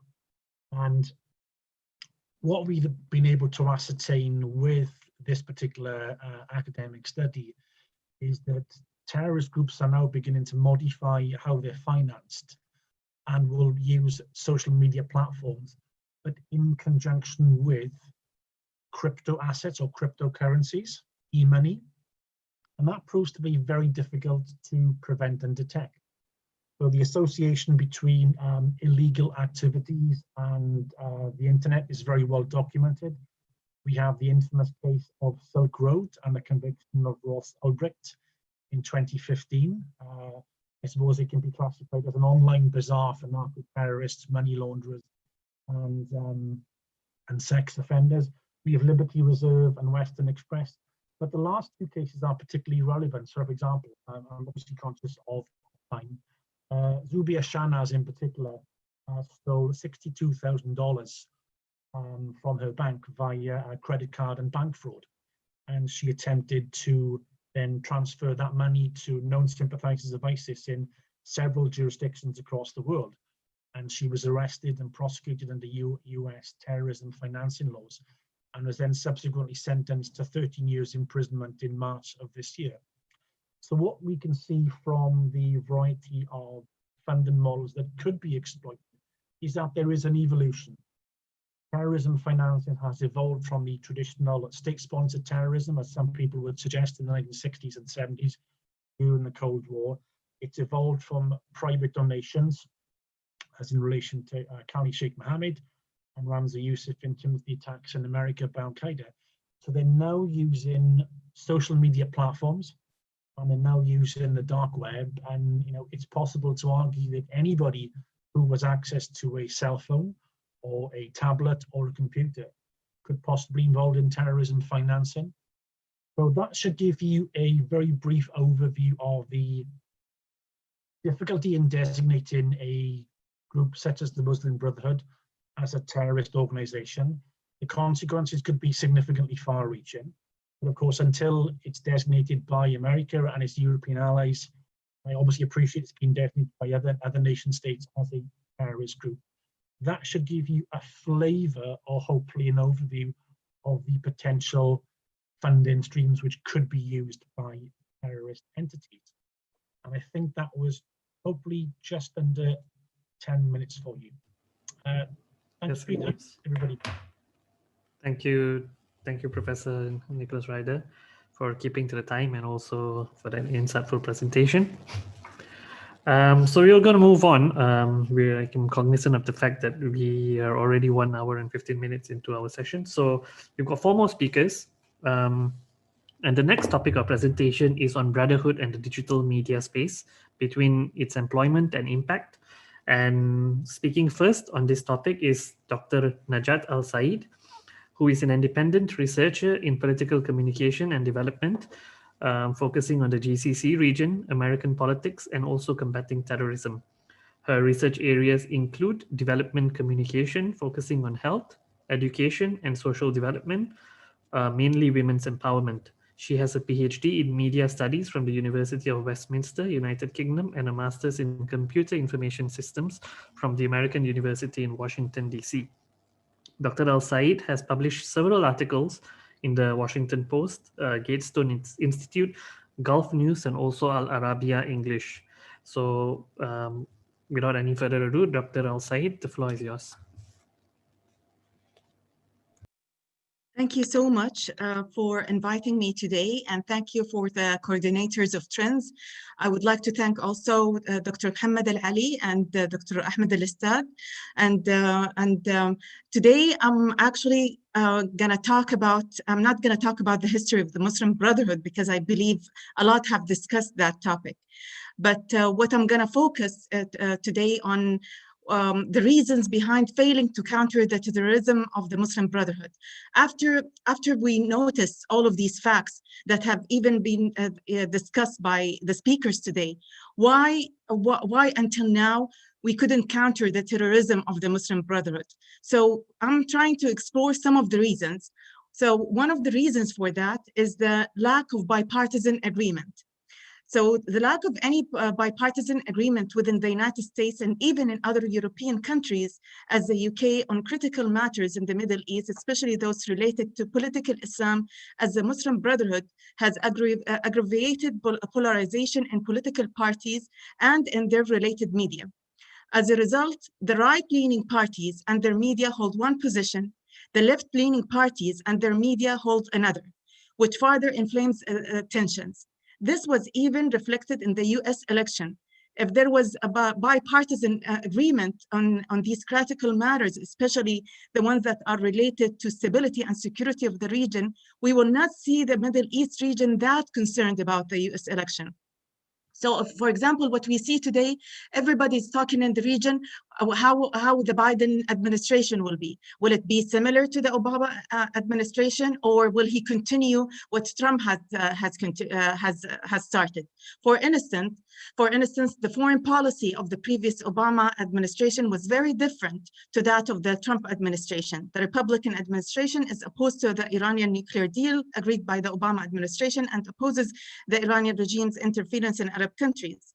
The Arab administration is also opposed to the Muslim Brotherhood and has considered designating it as a terrorist organization, while the former the Obama administration supported it during what is known as the Arab Spring. In addition, the leftist groups and lobbies funded by pro-Muslim Brotherhood parties in the United States are trying to block Trump's the designation. All of these tensions between the right and left are exploited by Islamists, including the Muslim Brotherhood. So the second reason, the deception of the Muslim Brotherhood to the West. As has been discussed earlier by the other speakers, the danger of those political Islam groups as the Muslim Brotherhood is that they present a tolerant version of themselves to the West and their true radical selves to the Arab region, which might be deceptive to some political parties that are not aware of that. So the liberals in the West, such as the Obama administration, found political Islamists as the Muslim Brotherhood to be convenient antidotes for extremist groups like Daesh and Al-Qaeda, because they view them as versions of moderate Islam that could tame terrorist groups. And here comes the danger. Liberal Westerners also equate taking on political Islam groups as the Muslim Brotherhood to taking on Islam. So if you call among some Westerners the Muslim Brotherhood or Islamists as terrorists, they will call you Islamophobic and call you other names. On the other hand, conservative parties find that political Islamists like the Muslim Brotherhood are a gateway to extremism. See the difference between the two views? So supporting them means supporting terrorist groups as Daesh and Al-Qaeda because they all belong to the same extremist ideology. This might explain why the anti-political advocates in the region are more allied to conservative parties, while advocates of political Islam are allied to liberal leftist parties in the West. These are the differences. So here, the region and the whole world is divided, and accordingly, political Islamists are taking advantage of this. The third reason, the problem with the mainstream media and the siding with the Muslim Brotherhood. Since international broadcasting, mainly the mainstream media in the United States and the United Kingdom, is dominated by the liberal left, they indirectly support political Islamists as the Muslim Brotherhood, referring to them as moderate Islamists to distinguish them from extremist groups as Daesh and Al-Qaeda. And sometimes the mainstream media goes farther to that side. So they do not only side with political Islam advocates as the Muslim Brotherhood, but also attack the anti-political Islam advocates. So instead, we see in the mainstream media in the UK and the US criticism or disclosure to the double face of the Muslim Brotherhood. For example, we see attack on Saudi Arabia or UAE and Egypt and countries that are truly fighting the extremist ideology established by the Muslim Brotherhood and other political Islamists. We saw that in the Washington Post, we saw that in New York Times, we saw that on CNN and in the Independent and the Guardian and many other Western media. For example, we see in the mainstream media, the bias against Saudi Arabia has intensified significantly since the murder of Jamal Khashoggi, who was a strong advocate of the Muslim Brotherhood, ignoring most of the murder and imprisonments of journalists in Iran and Turkey. So the question is why the attack in the mainstream media is on Saudi Arabia particularly, and not on Iran or Turkey that have murdered and imprisoned many journalists? Is it truly a question of human rights and freedom of speech? Or is it a matter of ideological differences that if Saudi Arabia or UAE or Egypt was revolutionary, politically liberal, anti-capitalism, with bad relations with the Republicans, politicians, will the mainstream media still attack or will it be quiet? The answer might be that most likely that the mainstream media might not attack them. So here we all come to the conclusion and we ask ourselves that ideological motivation and partisan interests are more important to the liberals or leftist parties and their media than fighting terrorism. All of that is going, and we see that all of that is actually exploited by political Islamists as the Muslim Brotherhood, because they take advantage of this ideological motivation and partisan interests and partisan differences. Adding to the lack of consensus in Western countries, there is also lack of consensus in the Arab world. So some Arab countries see political Islamists as the Muslim Brotherhood as terrorists, and others see them as allies. Even the Arab Gulf states differ in this matter. For example, Kuwait and Oman have taken a more lenient approach towards Qatar's support of the Muslim Brotherhood, while Saudi Arabia and the UAE have a more hardline stance against it. So this lack of consensus makes it hard to designate the Muslim Brotherhood as a terrorist organization. So because I hear say that the Muslim Brotherhood is terrorist, and another neighboring country and another Gulf country say, no, those are my allies. So here comes, you know, the big difference. And it's and all of that is taken advantage by the Muslim Brotherhood. I just want to shed a light on what happened in the media during what is called the Arab Spring. There is no doubt that the Muslim Brotherhood got a lot of support from the Obama administration and a lot of Western countries and their media during what is called the Arab Spring. The mainstream media gave the impression that the Muslim Brotherhood are liberal supporters of democracy without going back to the violent history. Just a few minutes ago, a lot of you have presented the violent history of the Muslim Brotherhood. But during what is called the Arab Spring, most of the Western countries were portraying the Muslim Brotherhood as pro-democracy, pro-liberalism, while they're not. In fact, all of these violent groups' ideologies from Daesh and Al-Qaeda to Hamas are derived from that of the Muslim Brotherhood. The key and most dangerous difference is that the Muslim Brotherhood has mastered the double face, presenting a tolerant, moderate, even liberal version of themselves to the West and their true radical selves to the Arab region. As a result of their extremism, Egyptians protested against the rule of the Muslim Brotherhood on June 30th, 2013, and called the help of the military to topple the Muslim Brotherhood. But the mainstream media in Western countries, as in the US and UK, didn't support that and called it a military coup. For example, the Obama administration had provided extensive sympathetic coverage and political support for the January 25th revolution against Hosni Mubarak in 2011, but didn't support the people against Morsi. As a result, it became increasingly difficult to distinguish between mainstream media as the CNN and the websites of those mainstream media coverage of the June 30th revolution and the pro-Muslim Brotherhood Qatar based on Al Jazeera. A lot of Arabs at that moment were saying, are we watching truly CNN or this is another version of Al Jazeera? They both took, because they both took a suspicious stance to events in their coverage, reinforcing the idea that they share the same concept of support for the advocates of political Islam.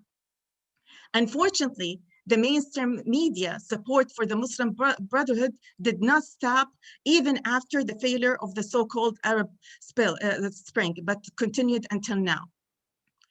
But however, we find that the only time Western politicians become truly serious about the danger of political Islam when there is a terrorist attack, as we saw in France and Austria lately.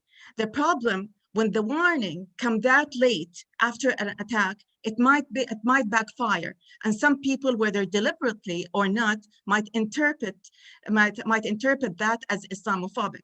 Islamists will immediately interpret that as attack on Islam because they don't want to be scrutinized. and some liberals in the West might see that as politically incorrect, and in both ways, that might be taken as an advantage by Islamists. Islamists, as the Muslim Brotherhood, always take advantage of the split between parties and lack of consensus. Accordingly, the terrorism of the Muslim Brotherhood and the widespread of their extremist ideologies won't be confronted without global consensus politically and in the media. Otherwise, we will keep repeating ourselves on and on and on without any resolution as long as there is no consensus. So here, my recommendations to the to some Arab countries that are anti-political Islam. The first thing that should be done, targeting left and right-wing media. The anti-political Islam advocates in the Arab world should be writing for the left and right-wing press to explore the danger of political Islamists as the Muslim Brotherhood and make it clear that without fighting their ideologies, terrorism will prevail. Secondly, an English language satellite news channel. It is essential to launch a satellite news channel in English by the anti-political Islam advocates in the Arab world. Another suggestion can be launching even a YouTube channel translating the Muslim Brotherhood radical comments in Arabic TV media, something like The Memory, but more intensifying on on the Muslim Brotherhood and what they say in Arabic, and try to compare what they say in Arabic to what they say in English to show their hypocrisy and double standard to the Western public and the Western world. Thirdly, improving lobbies. The anti-political Islam countries should not only depend on lobbyists in Western countries run by professionals and politicians, but also try to develop grassroots base. These grassroots should understand and explore the danger of the Muslim Brotherhood organizations in the United States and other Western countries, as the Council on American Islamic Relation CARE and the Muslim American Society. I try to be as brief as possible because it's a big thing, and I don't want to be redundant with other speakers. So I focus on why this issue has been like going over and over without a solution. Thank you. Thank you very much, Dr. Al-Said. Next up, we have Dr. Jonathan Matusitz, who will be speaking on a similar topic. Dr. Matusitz is a tenured associate professor at the Nicholson School of Communication and Media, University of Central Florida in the United States. His research focuses on communication in terrorism, symbolism in terrorism, the globalization of culture, and health communication. Dr. Matusitz has published 6 academic books on terrorism, specifically on terrorist motivation, communication, and also behavior. Occasionally, he is a featured speaker at law enforcement workshops and training sessions. He has also delivered presentations on terrorism to numerous agencies, the Department of Homeland Security in the United States, and also local sheriff's offices. So, Dr. Matusitz, please take it away.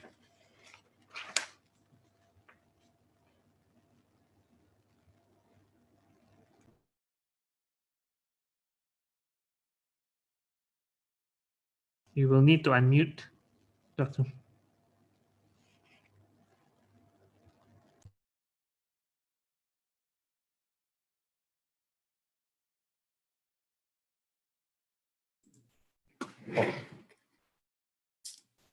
Thank you. I would like to thank everybody for being here, and I would like to thank Trends for organizing this symposium. And we have a great line of speakers. Today, I will talk about the Muslim Brotherhood in Belgium and its impact on Europe and its attempt to create a caliphate. The problem started in the 1980s when it was implemented there. Today, the Muslim Brotherhood has over 500 organizations in over 28 countries in Europe. In Belgium, there are about 20 to 30 Muslim Brotherhood organizations, and they want Brussels, the capital city, to be the epicenter of the Muslim Brotherhood so they can reach out to as many countries as possible. In Brussels, there are between 200 and 300 mosques, including Molenbeek. And Molenbeek is actually a suburb of Brussels, and this is where most of the terrorists of the Paris attacks, if you remember the attacks on Paris in November 2015, they came, it was implemented in Belgium, it was just thought out in Belgium, and most of the terrorists came from Brussels and that Molenbeek suburb. And yes, Brussels is the European capital of the Muslim Brotherhood because Brussels is the seat of the European Union. Geographically speaking, Brussels is at the very center of Europe. And the other problem is that the Muslim Brotherhood, even in countries like Belgium, is well funded. They get funds from private donors. They get funds from Qatar. Think of the Qatari charity organization. The Great Mosque of Brussels in 2017 had an operating budget of $1.6 million. Most churches don't even have half that amount. The Saudi Crown Prince, Mohammed bin Salman, warned Europe that the Muslim Brotherhood wants to turn Europe into a Muslim Brotherhood continent. So the Muslim Brotherhood are a clear and present danger. What are the objectives of the Muslim Brotherhood in Belgium? Number one, the Muslim Brotherhood wants to lobby European institutions by using Belgium as an epicenter, as a platform. I would like to give you the metaphor of the octopus. You know, the animal and in the seas, the octopus has 8 tentacles, trying to reach out to as many animals so they can just eat the animals. Well, the Muslim Brotherhood is a giant octopus with hundreds of tentacles, so they can reach out to as many people as possible. And they prey on young Muslims, creating an image of victimhood, and we'll get there in just a moment. Promoting radical worldviews. The Muslim Brotherhood wants to promote radical worldviews, starting at the individual level. They tell Muslims whom to marry, how they should dress, what they should do on a daily basis, but also at the societal level, trying to create a divide between the real Muslims, the good Muslims who are members of the Muslim Brotherhood, with the apostates, the fake Muslims, as they say them, the infidels, the kuffar, the kufir.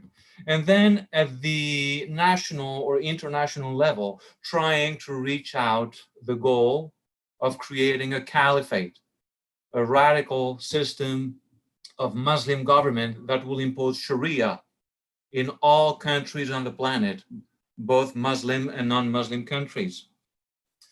And promoting Wahhabism is a third objective of the Muslim Brotherhood. Again, they want to create the us versus them dichotomy. They want to focus mostly on the verses in the Quran that are more violent, that subjugate both Muslims and non-Muslims, non-conforming Muslims. So it is a real problem. Now, what are the strategies of the Muslim Brotherhood in Belgium? Number one is symbolic terrorism. The first thing we need to look at is their logo. If you look at the logo, it is a Quran with 2 swords, 2 crossed swords, and a verse, and the verse from the Quran is chapter 8, verse 60. It says, prepare yourself for violence. Terrify the enemies of Islam. That's one example of symbolic terrorism. As the previous speaker, Najat, said, groups like the Muslim Brotherhood use double discourse or double speak. So what they say in public is very different from what they say in private. Whether it's in English or Arabic, when they speak in public, they present a positive facade. They present a good face of Islam, of the Muslim Brotherhood. But when they speak in private, they're misogynistic. So they talk about subjugating women. They talk about subduing and subjugating the infidels and the apostates. They talk about creating the caliphate. They urge people to join the global jihad movement. Victimization discourse is another strategy. When you hear them speak in the media, they always talk about being marginalized, about being ostracized. They're being isolated. They're being victimized by the greater society, by the dominant society. We are the victims. Muslims are the victims of the Jews and the Westerners. We have been the victims for the past few centuries, for the past 1400 years. The problem with the victimization discourse is that it works. A certain number of Muslims, mostly Muslim youth, buy into that without being aware that they're being misled and deceived by the Muslim Brotherhood. Diffusion of falsehoods, I can give you hundreds of examples, but for the sake of time, I'm going to give you one example. When they talk about women having to wear the veil, what they're talking about is not true. They say that women have always had to wear the veil for the past 1400 years, but this is not true. That notion of wearing the hijab has been fluctuating, and it hasn't been true in all Muslim lands. It has not been true either across time and history. So it has been fluctuating. So they use a lot of deceit and falsehoods to give their own version, to present their own version of Islam to Europe and the world. And a fifth strategy would be shutting down criticism of their radical doctrine by using labels, by imposing labels on their enemies, by preventing speakers from speaking at various venues. So what I'm going to do now is give you a few examples of pan-European organizations based in Belgium, and then I'm going to talk about local Muslim Brotherhood organizations in Belgium. But let me start about the international organizations of the Muslim Brotherhood based in Belgium. For example, we have FEMISO, the Forum of European Muslim Youth and Student Organizations. That was created in 1996, and it is an umbrella group. It consists of more than 40 Muslim youth and student organizations. The average age of the Muslim participant is 25. Most of them are between the age of 18 and the age of 30. And they have to take classes, they go to summer camps. It's almost like a Boy Scout camp, and they learn how to fight racism, how to fight Islamophobia, how to attack anybody who's critical of the Muslim Brotherhood. Another group based in Belgium that's international is the FIOE, the Federation of Islamic Organizations in Europe, that was founded in 1989. The problem with FIOE is that it has links to terrorist groups like Hamas, like Al-Qaeda, and definitely the European Muslim Brotherhood. We also have the European Forum of Muslim Women that focuses on equal rights, equality, that always talks about Islamophobia and how countries like Belgium have subjugated them. Just so you know, Muslims in Europe have a lot of rights. They can worship, they can openly try to convert other people to their faith, they can marry whomever they want. But yet, as I told you a few minutes ago, they use the victimization discourse based on deceit and falsehoods. And the ultimate objective is the same, to create a global caliphate. And then we have the European Muslim Network that was founded by Tariq Ramadan, who, as we know, is the grandson of the founder of the Muslim Brotherhood, Hassan al-Banna. And Tariq Ramadan has huge contacts with Qatar, and the EMN, the European Muslim Network, is definitely funded by Qatari charity organizations. Local associations of the Muslim Brotherhood based in Belgium.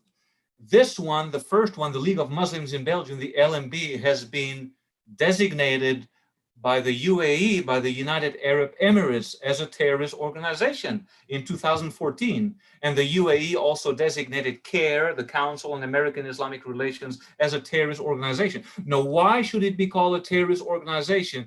Because they do advocate the joining of the global jihad movement to its adherents.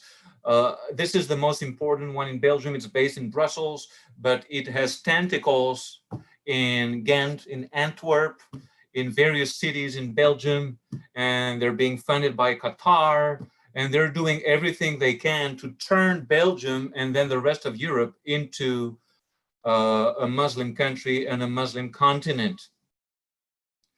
And then we have the ECICV, the Educative and Cultural Islamic Complex of Verviers. Verviers is in the eastern part of Belgium, okay? And we know what's going on with them because one of the main leaders of the ECICV, left the group and wrote a book about everything that's going on. His name is Michael, okay? And he wrote a book called When I Was a Muslim Brother, right? It was written in French and it has been translated in a few languages. And what does Michael say about his Muslim Brotherhood group in Verviers? Well, the same double discourse, you know, they present a nice image in public, but when they talk in private, it's a whole different story.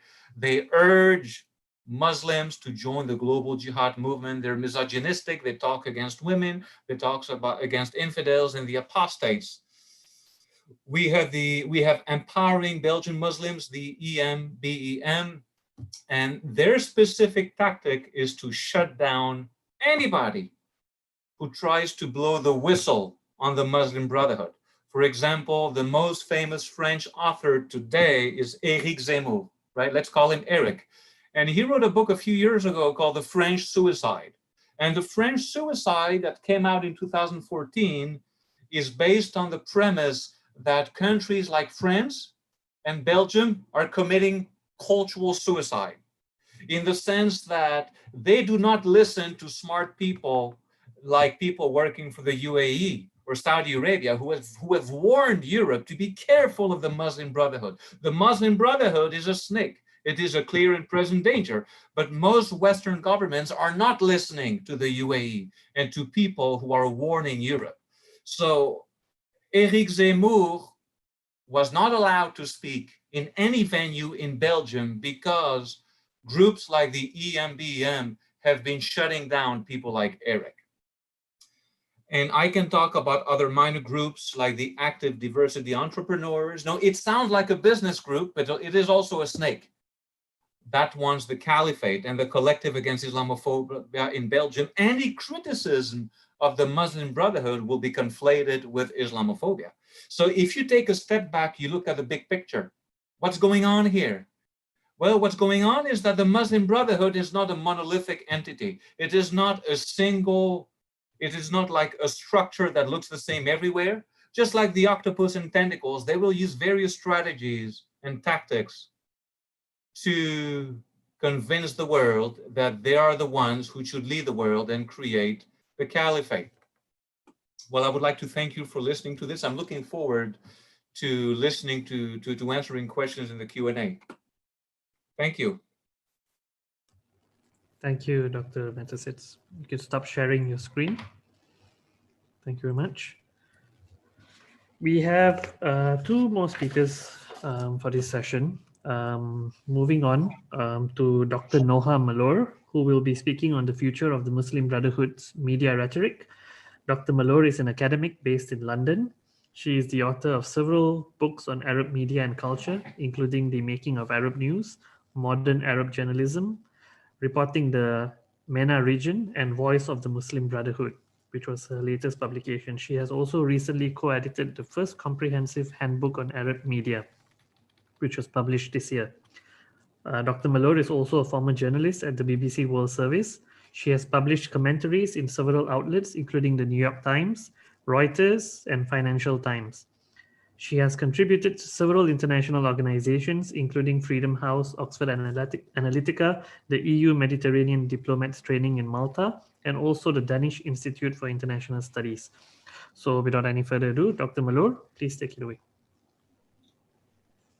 Thank you very much. Thank you for inviting me. And yeah, so I don't want to repeat what has already been said, but I want to address the Brotherhood media discourse, drawing on my recent book, The Voice of the Muslim Brotherhood, which traces their media discourse from 1928 until 2013.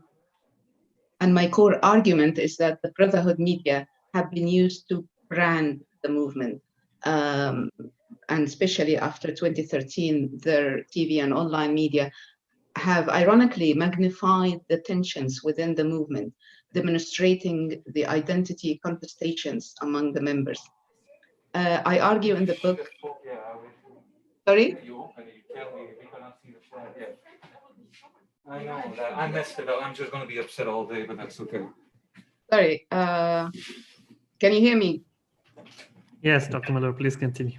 Okay, so I argue in the book that the movement literally died with Hassan al-Banna back in 1949. What remained was a society that used what I call al-Banna brand, just to prove its historical roots as one of the oldest movements in the region. And this explains why their leaders kept drawing on the original brand's attributes, namely al-Banna and his messages, as their blueprint instead of developing these messages to suit the present circumstances. Now, the main mission of the Brotherhood movement was to garner voter support, like in Egypt, and not necessarily to attract genuine new members, because core membership, as well as promotion within the movement, was usually confined to a small circle of people bound together by strong family and business relationships.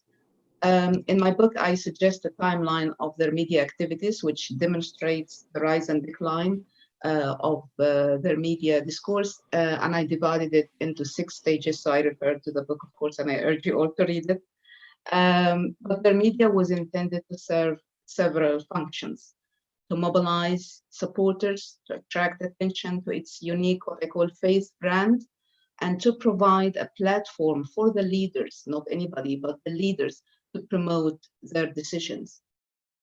Discursive tools used by the Brotherhood generally include the use of religious arguments based on direct citations of Quran and Hadith to gain legitimacy, and using vaguely defined mottos such as the Quran is our constitution to gloss over the deficit in their political manifesto, while broadening the type of issues covered by such a vague manifesto or a vague motto, and delegitimizing opponents in the political sphere, such as accusing them of being agents of Western enemies. Since 2013, the leadership of the Brotherhood has heavily depended on the international network to reach out to members in Egypt and abroad. And by mid-2014, as we know, they set up several satellite channels, as other colleagues have already talked about. Now, claims of corruption also emerged, like when Ayman Noor, who manages Sharq TV, together with Ibrahim Munir here in London, were accused of seizing large sums of money dedicated to paying for their staff salaries. But what I wanted to say in the book is that despite the variety of outlets, there was no unified communicative strategy among the Brotherhood, especially after 2011. And the media discourse has demonstrated the deep divisions within the movement, with some members supporting the use of violence, like in Egypt, while others prefer to explore the means of reconciliation. And this propaganda has, more importantly, revived the debate in many Western countries on whether the Brotherhood's mission is peaceful or radical, and re-examining their discourse about non-Muslim communities. Now, this is very important because their call to implement Sharia in a state like Egypt, for instance, where constitution draws on Islam as the main source of legislation, has resulted in an intense debate about the rights and status of non-Muslim groups, obviously the Christians, but it's also worth highlighting their anti-Jewish discourse. According to the Brotherhood ideology, Western cultural values are depicted as a source of moral corruption in Muslim majority countries like Egypt and others. And central to this ideology is a belief that Western societies, or what Brotherhood leaders call crusaders, not only intend to halt the progress of Islamic societies, but to hinder the full Islamization of these societies. And the solution then for the Brotherhood is for Muslims to maintain their distance from Western cultures, while labeling any critics of the Brotherhood as agents of crusaders. Also, the Brotherhood has tended to Islamize the conflict with the West and Israel by using anti-Jewish discourse. And I mentioned several examples in my book, and they all claim that the Jews had instigated global wars and conflicts, talking about the so-called Jewish conspiracy.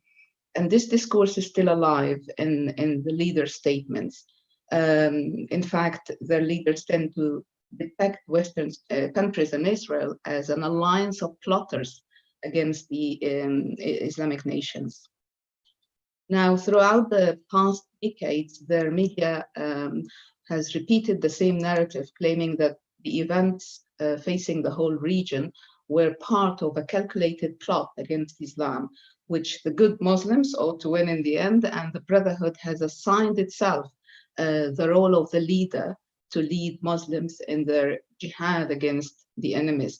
And to support these allegations, the Brotherhood usually published materials that tended to rely heavily on extracts from the Quran and Hadith, taking out of context, of course, to argue that the present conflict is somehow the direct continuation of a historical struggle with the Jews. Several supporters, such as al-Qaradawi, blamed the rise of such extremist ideologies in the movement on Sayyid Qutb's writings. However, Qaradawi's views were never moderate either.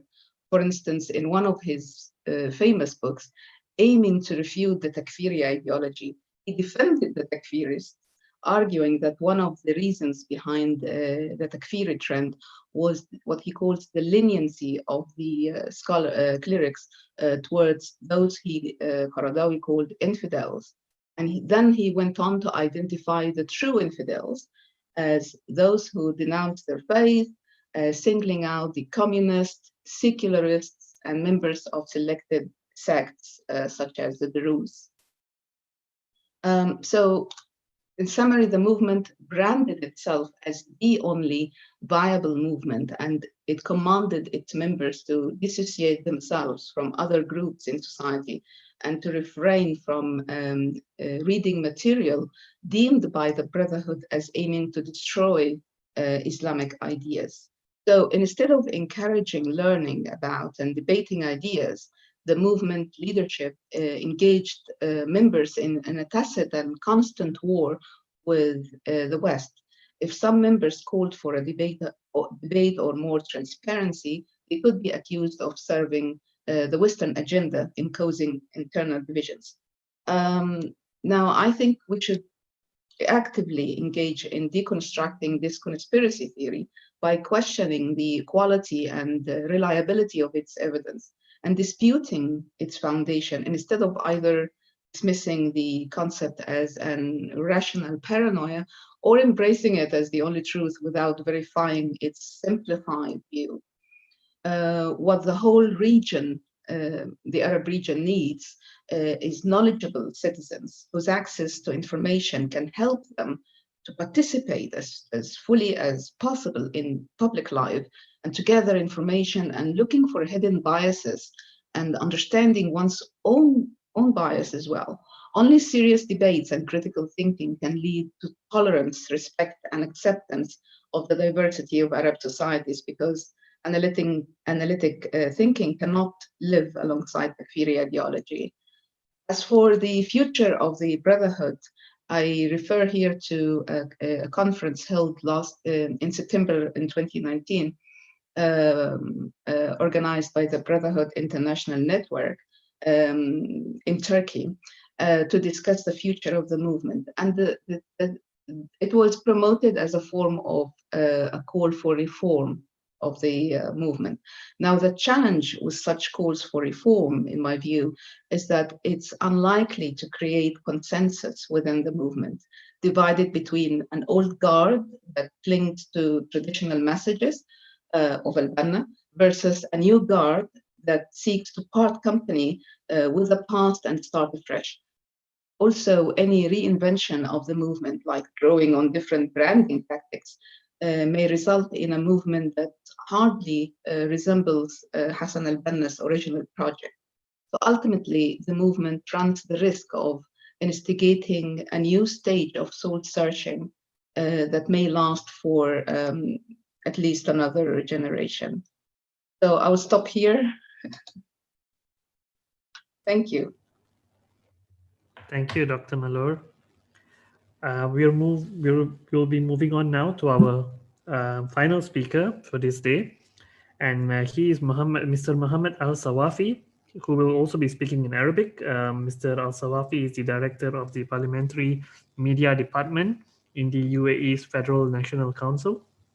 He has worked at the Emirates Center for Strategic Studies and Research as a researcher in Gulf Affairs, editor in the Media Department, and as Director Publications Department at the ECSSR.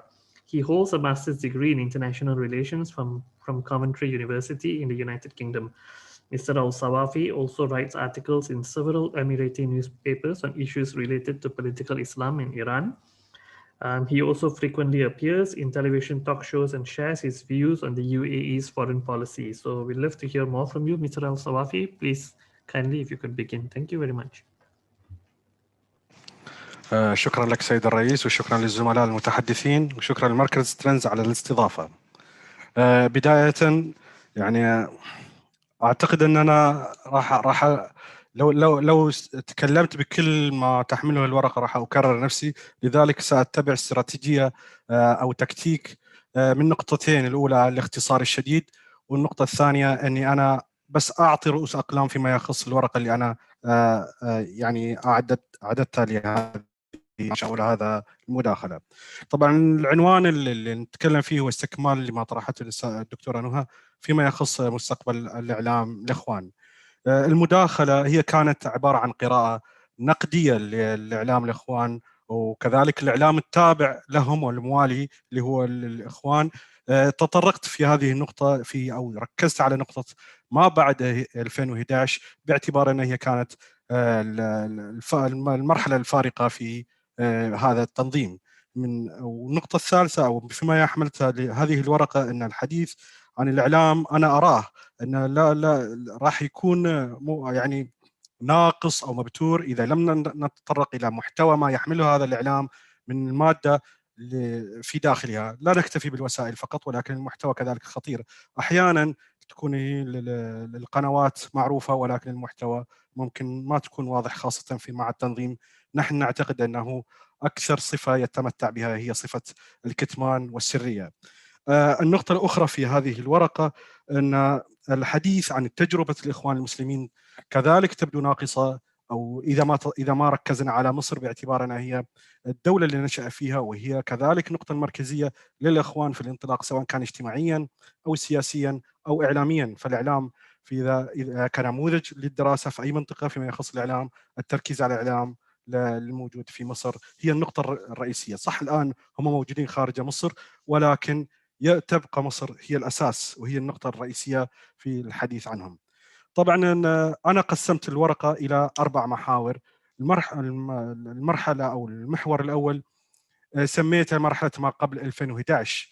لربما النقطة الرئيسية فيها أو السمات الرئيسية في هذه المرحلة كما أراها أنا أن الإعلام لم يكن ضمن أولويات الإخوان المسلمين أو أجنداتهم في عملية أن هم يزيدون شعبيتهم أو يسعون إلى كسب المزيد من المؤيدين في الشارع، ولكن كانوا يعتمدون أسلوب آخر اللي هو التواصل المباشر مع الأعضاء بهدف تقوية أنفسهم والتقوقع أكثر، نتيجة لأسباب لها علاقة يعني بالمتابعات القانونية، ولها كذلك بالعملية يعني الضغط اللي كان يعني يواجهونه من الحكومات في مصر خلال المرحلة من جمال عبد الناصر لين حسني مبارك، هي الفترة الأخيرة.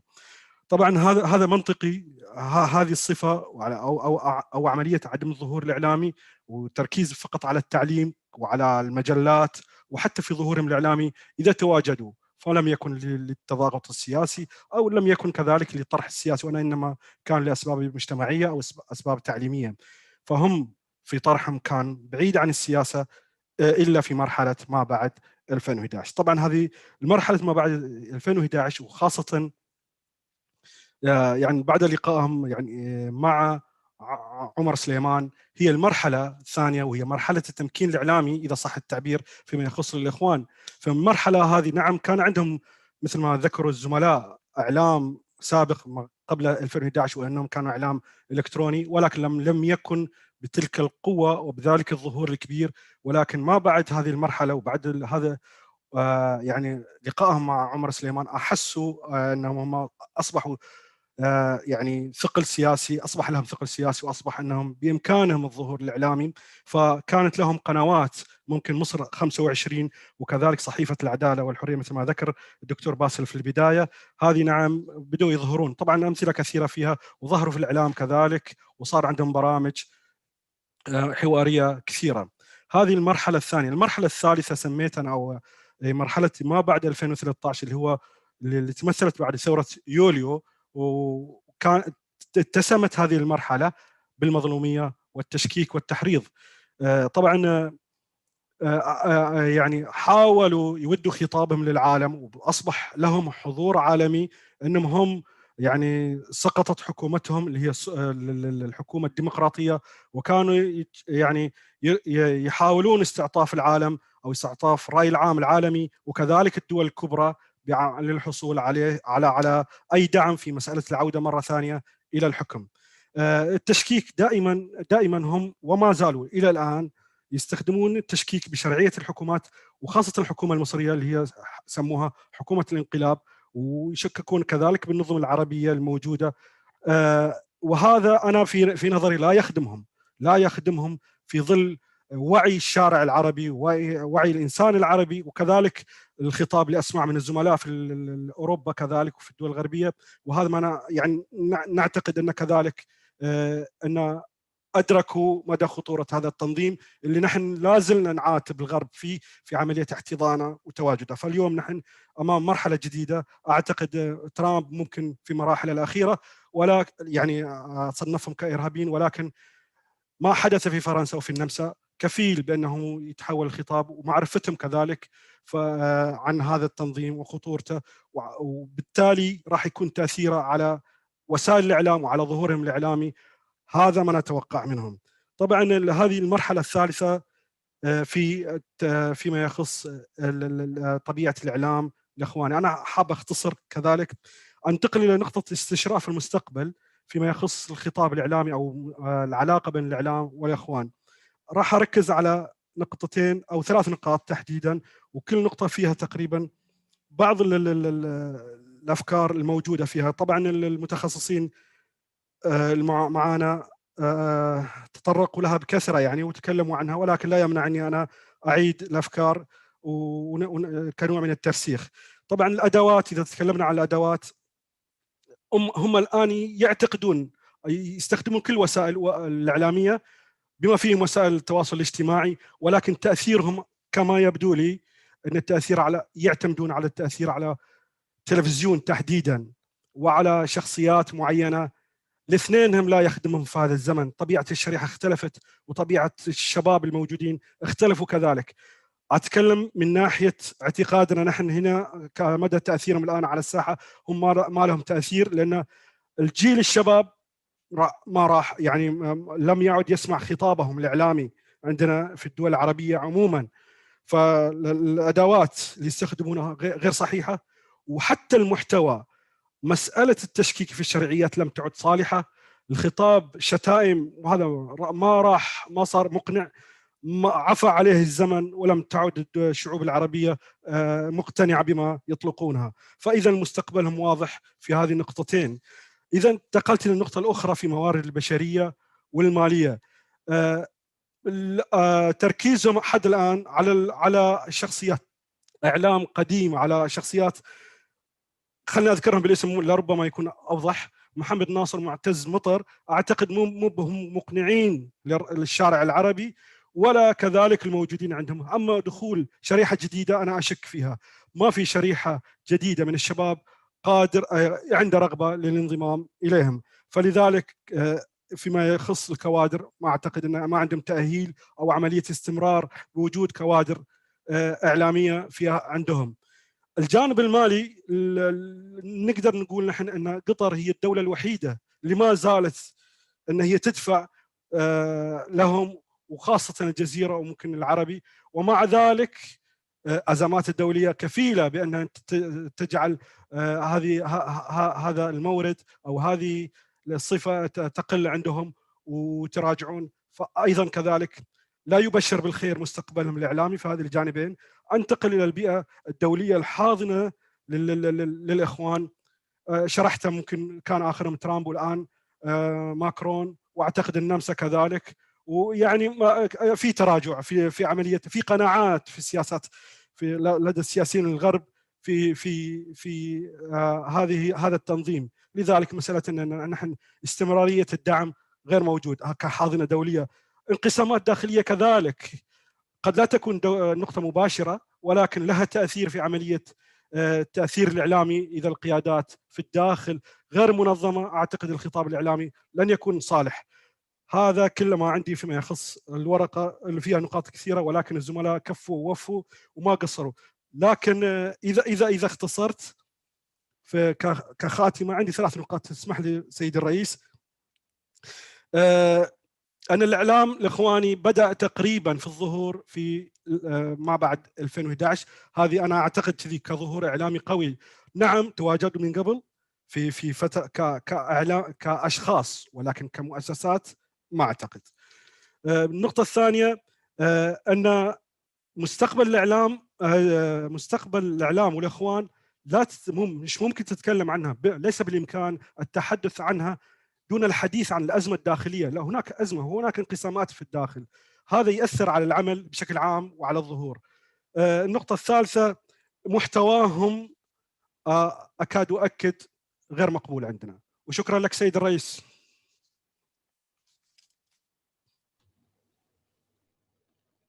Thank you, Mr. Al-Sawafi.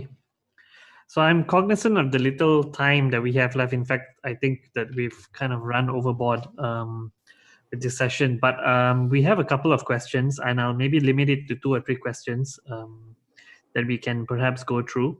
So one of the questions that has come to us is the opinion that American and European political leaders do not really understand the Brotherhood and its and political Islam more broadly. So, in your view, our speakers, how can the strategic challenge of the Brotherhood, including their use of the media, be made clearer to political figures in Western countries? I think some of our speakers, like Dr. Najjar, Dr. Malor, have touched on this. Perhaps we can start with you if you wish to expand on this question a little bit more.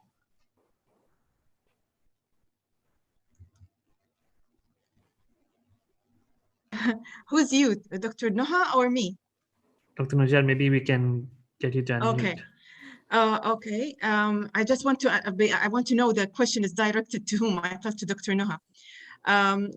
Yeah, regarding the lack of understanding, look, there are many reasons for it. One of it is lack of understanding, truly, because the Muslim Brotherhood are playing the double game.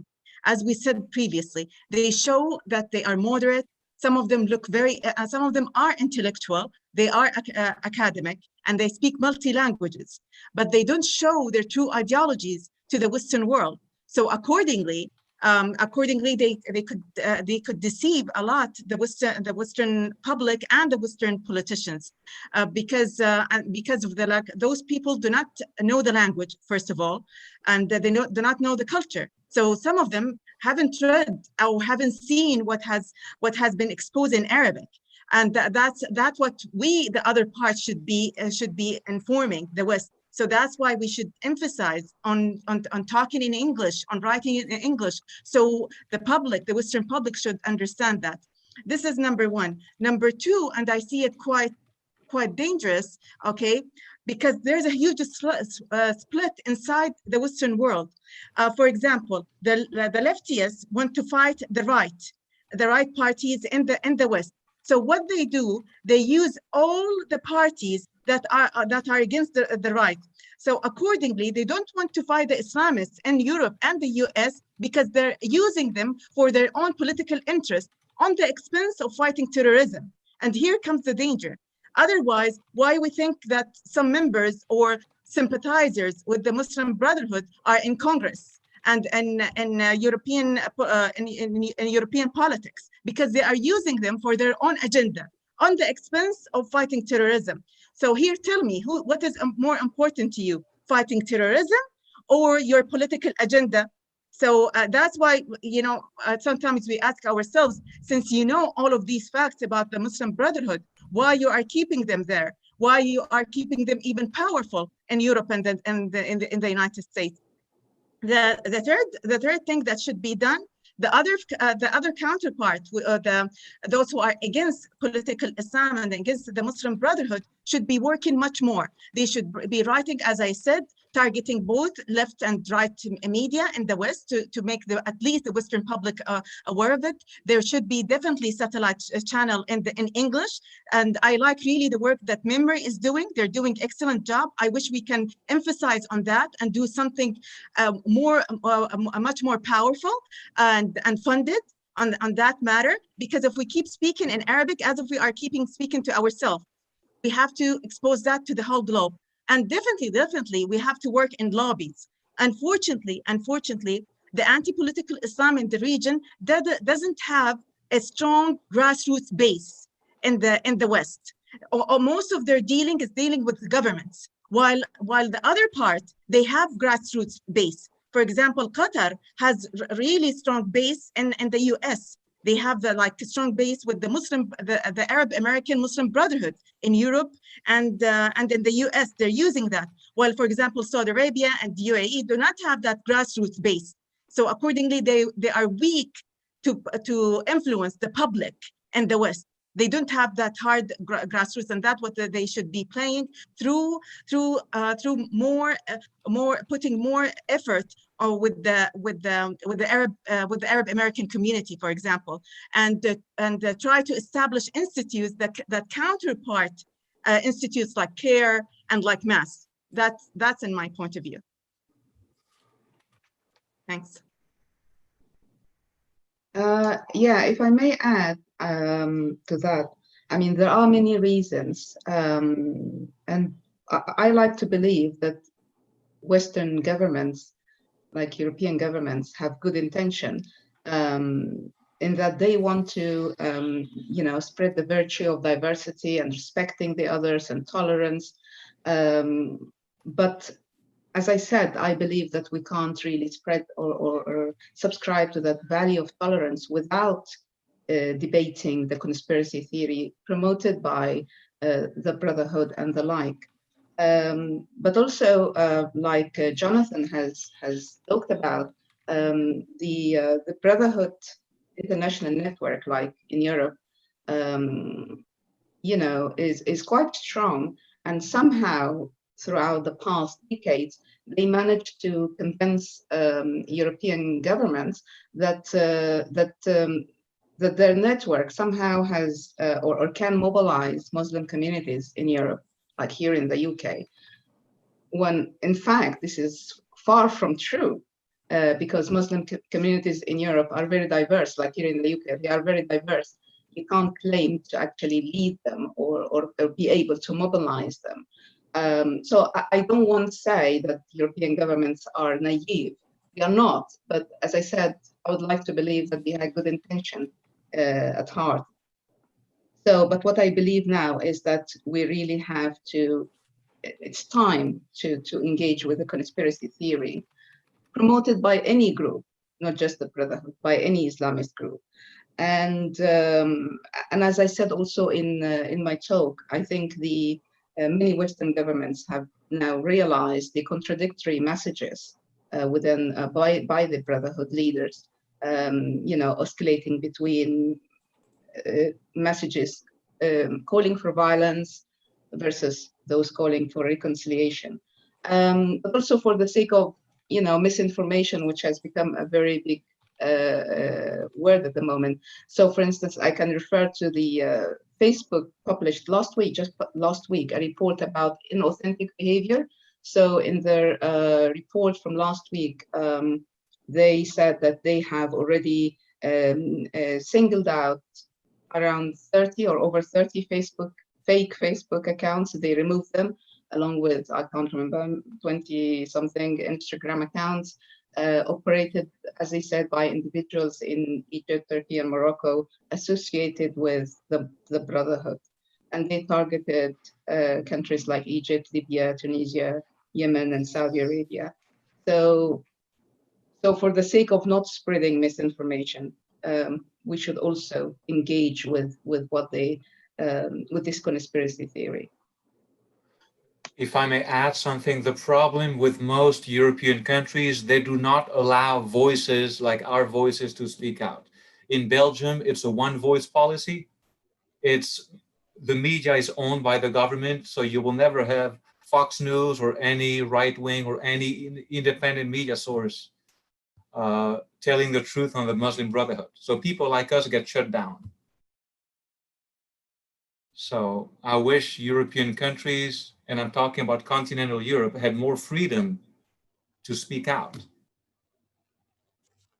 Thank you for those insights. I'm just going to go to one more question before we wrap up, and maybe we can get Mr. Feldner and also Professor Ryder to weigh in on this, because this question has essentially two elements. So where does the Muslim Brotherhood develop its media apparatus or broader communication strategy? And by extension to that, which maybe Professor Ryder can touch on, is where does this funding come from for such a monumental media strategy in that sense, and who helps them with it? Are there any suspicions that they're getting help from other countries, or whether in the Middle East or overseas? Maybe we can get both of you to weigh in on that.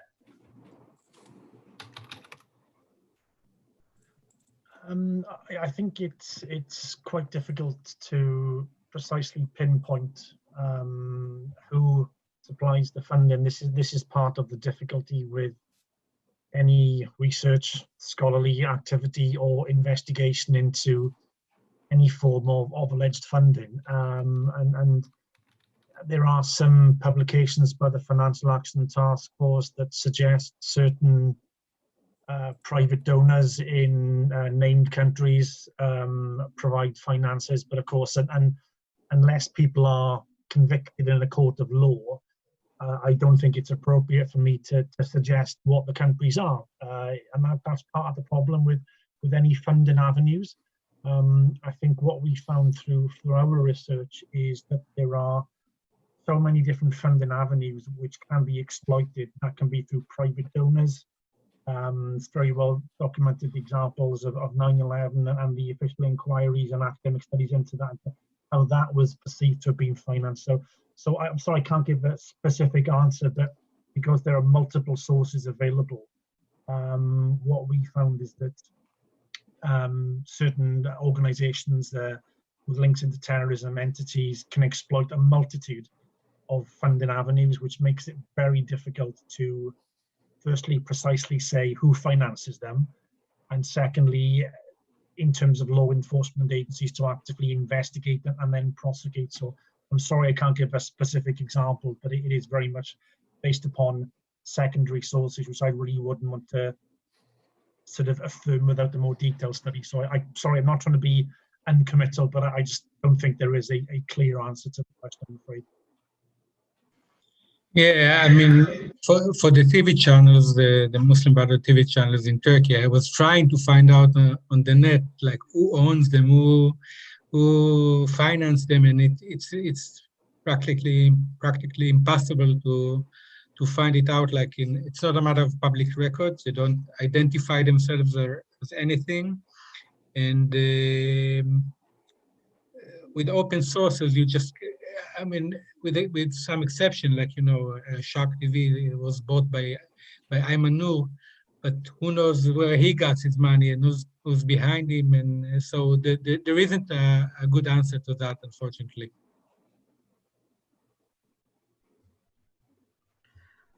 We are out of time, but if I can just quickly maybe ask one of our Arabic speakers to maybe offer their final comments or weigh in on some of the questions that have been raised. Perhaps Dr. Hani or Dr. Basil, if you wish to make some final comments just in under 1 or 2 minutes, please go ahead.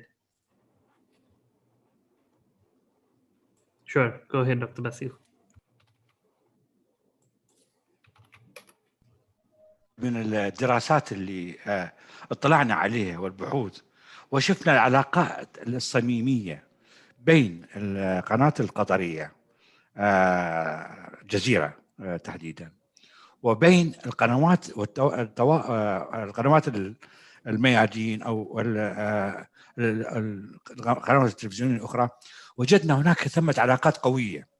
عثرت على بحث والحقيقة مو بحث تحدث فيه، أكد الأستاذ عبد الرحمن صبيح اللي قيادي الإخوان المنشق، وكشف في كتابه كبنجرة إذا يقول أن كانت قطر تبعث إلى الإمارات هنا في دبي ومركز تدريب لتدريب الصحفيين الإخوانيين ليكونوا مؤهلين بالخارج. في بعدين دراسة أخرى وجدنا أنه قطر تعطي $10,000 تعطي لكل متقدم يأتي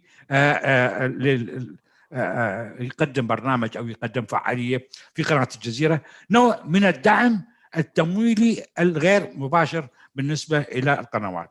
هذا اللي أنا أعتقد وأشكرك.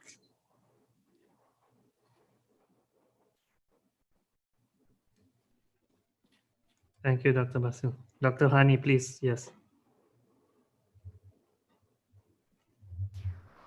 أنا يعني عندي ملاحظة رئيسية، يعني إنه حسب كلام يعني مختلف المتحدثين، إنه يعني قد ما الإخوان بيعملوا يعني ازدواجية وإنه في غائية سياسية أو في هدف سياسي، الأساس الأيديولوجي موجود بشكل يعني عميق، وإن المشكلة إن هو بيخفي الأساس الأيديولوجي ده.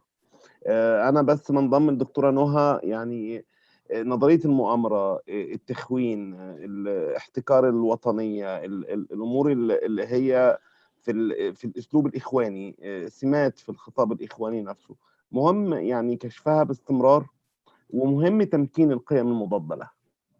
يعني ملاحظتي الأساسية يعني تمكين القيم المضادة لها، يعني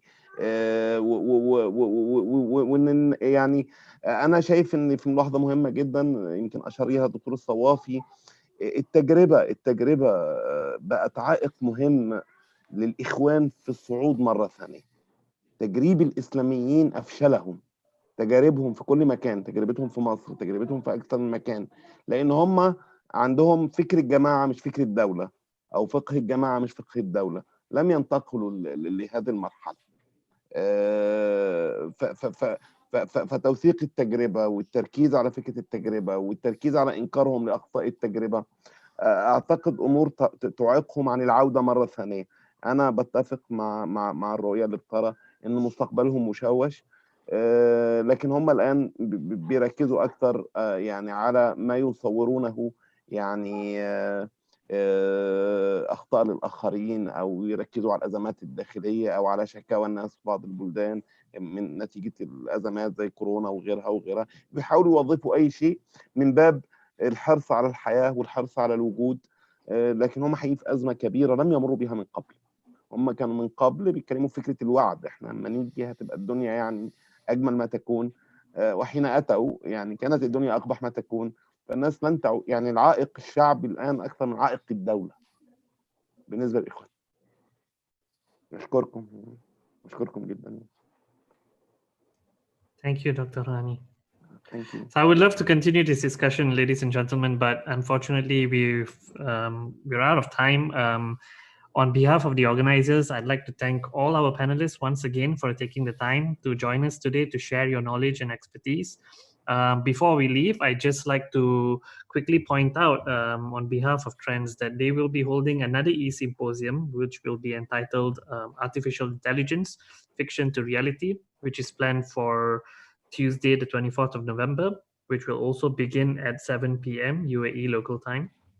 And this symposium will feature global experts in AI from RAND Institute, one of the leading think tanks in the USA, also from places like Accenture, MIT, and Google. So do look forward to that.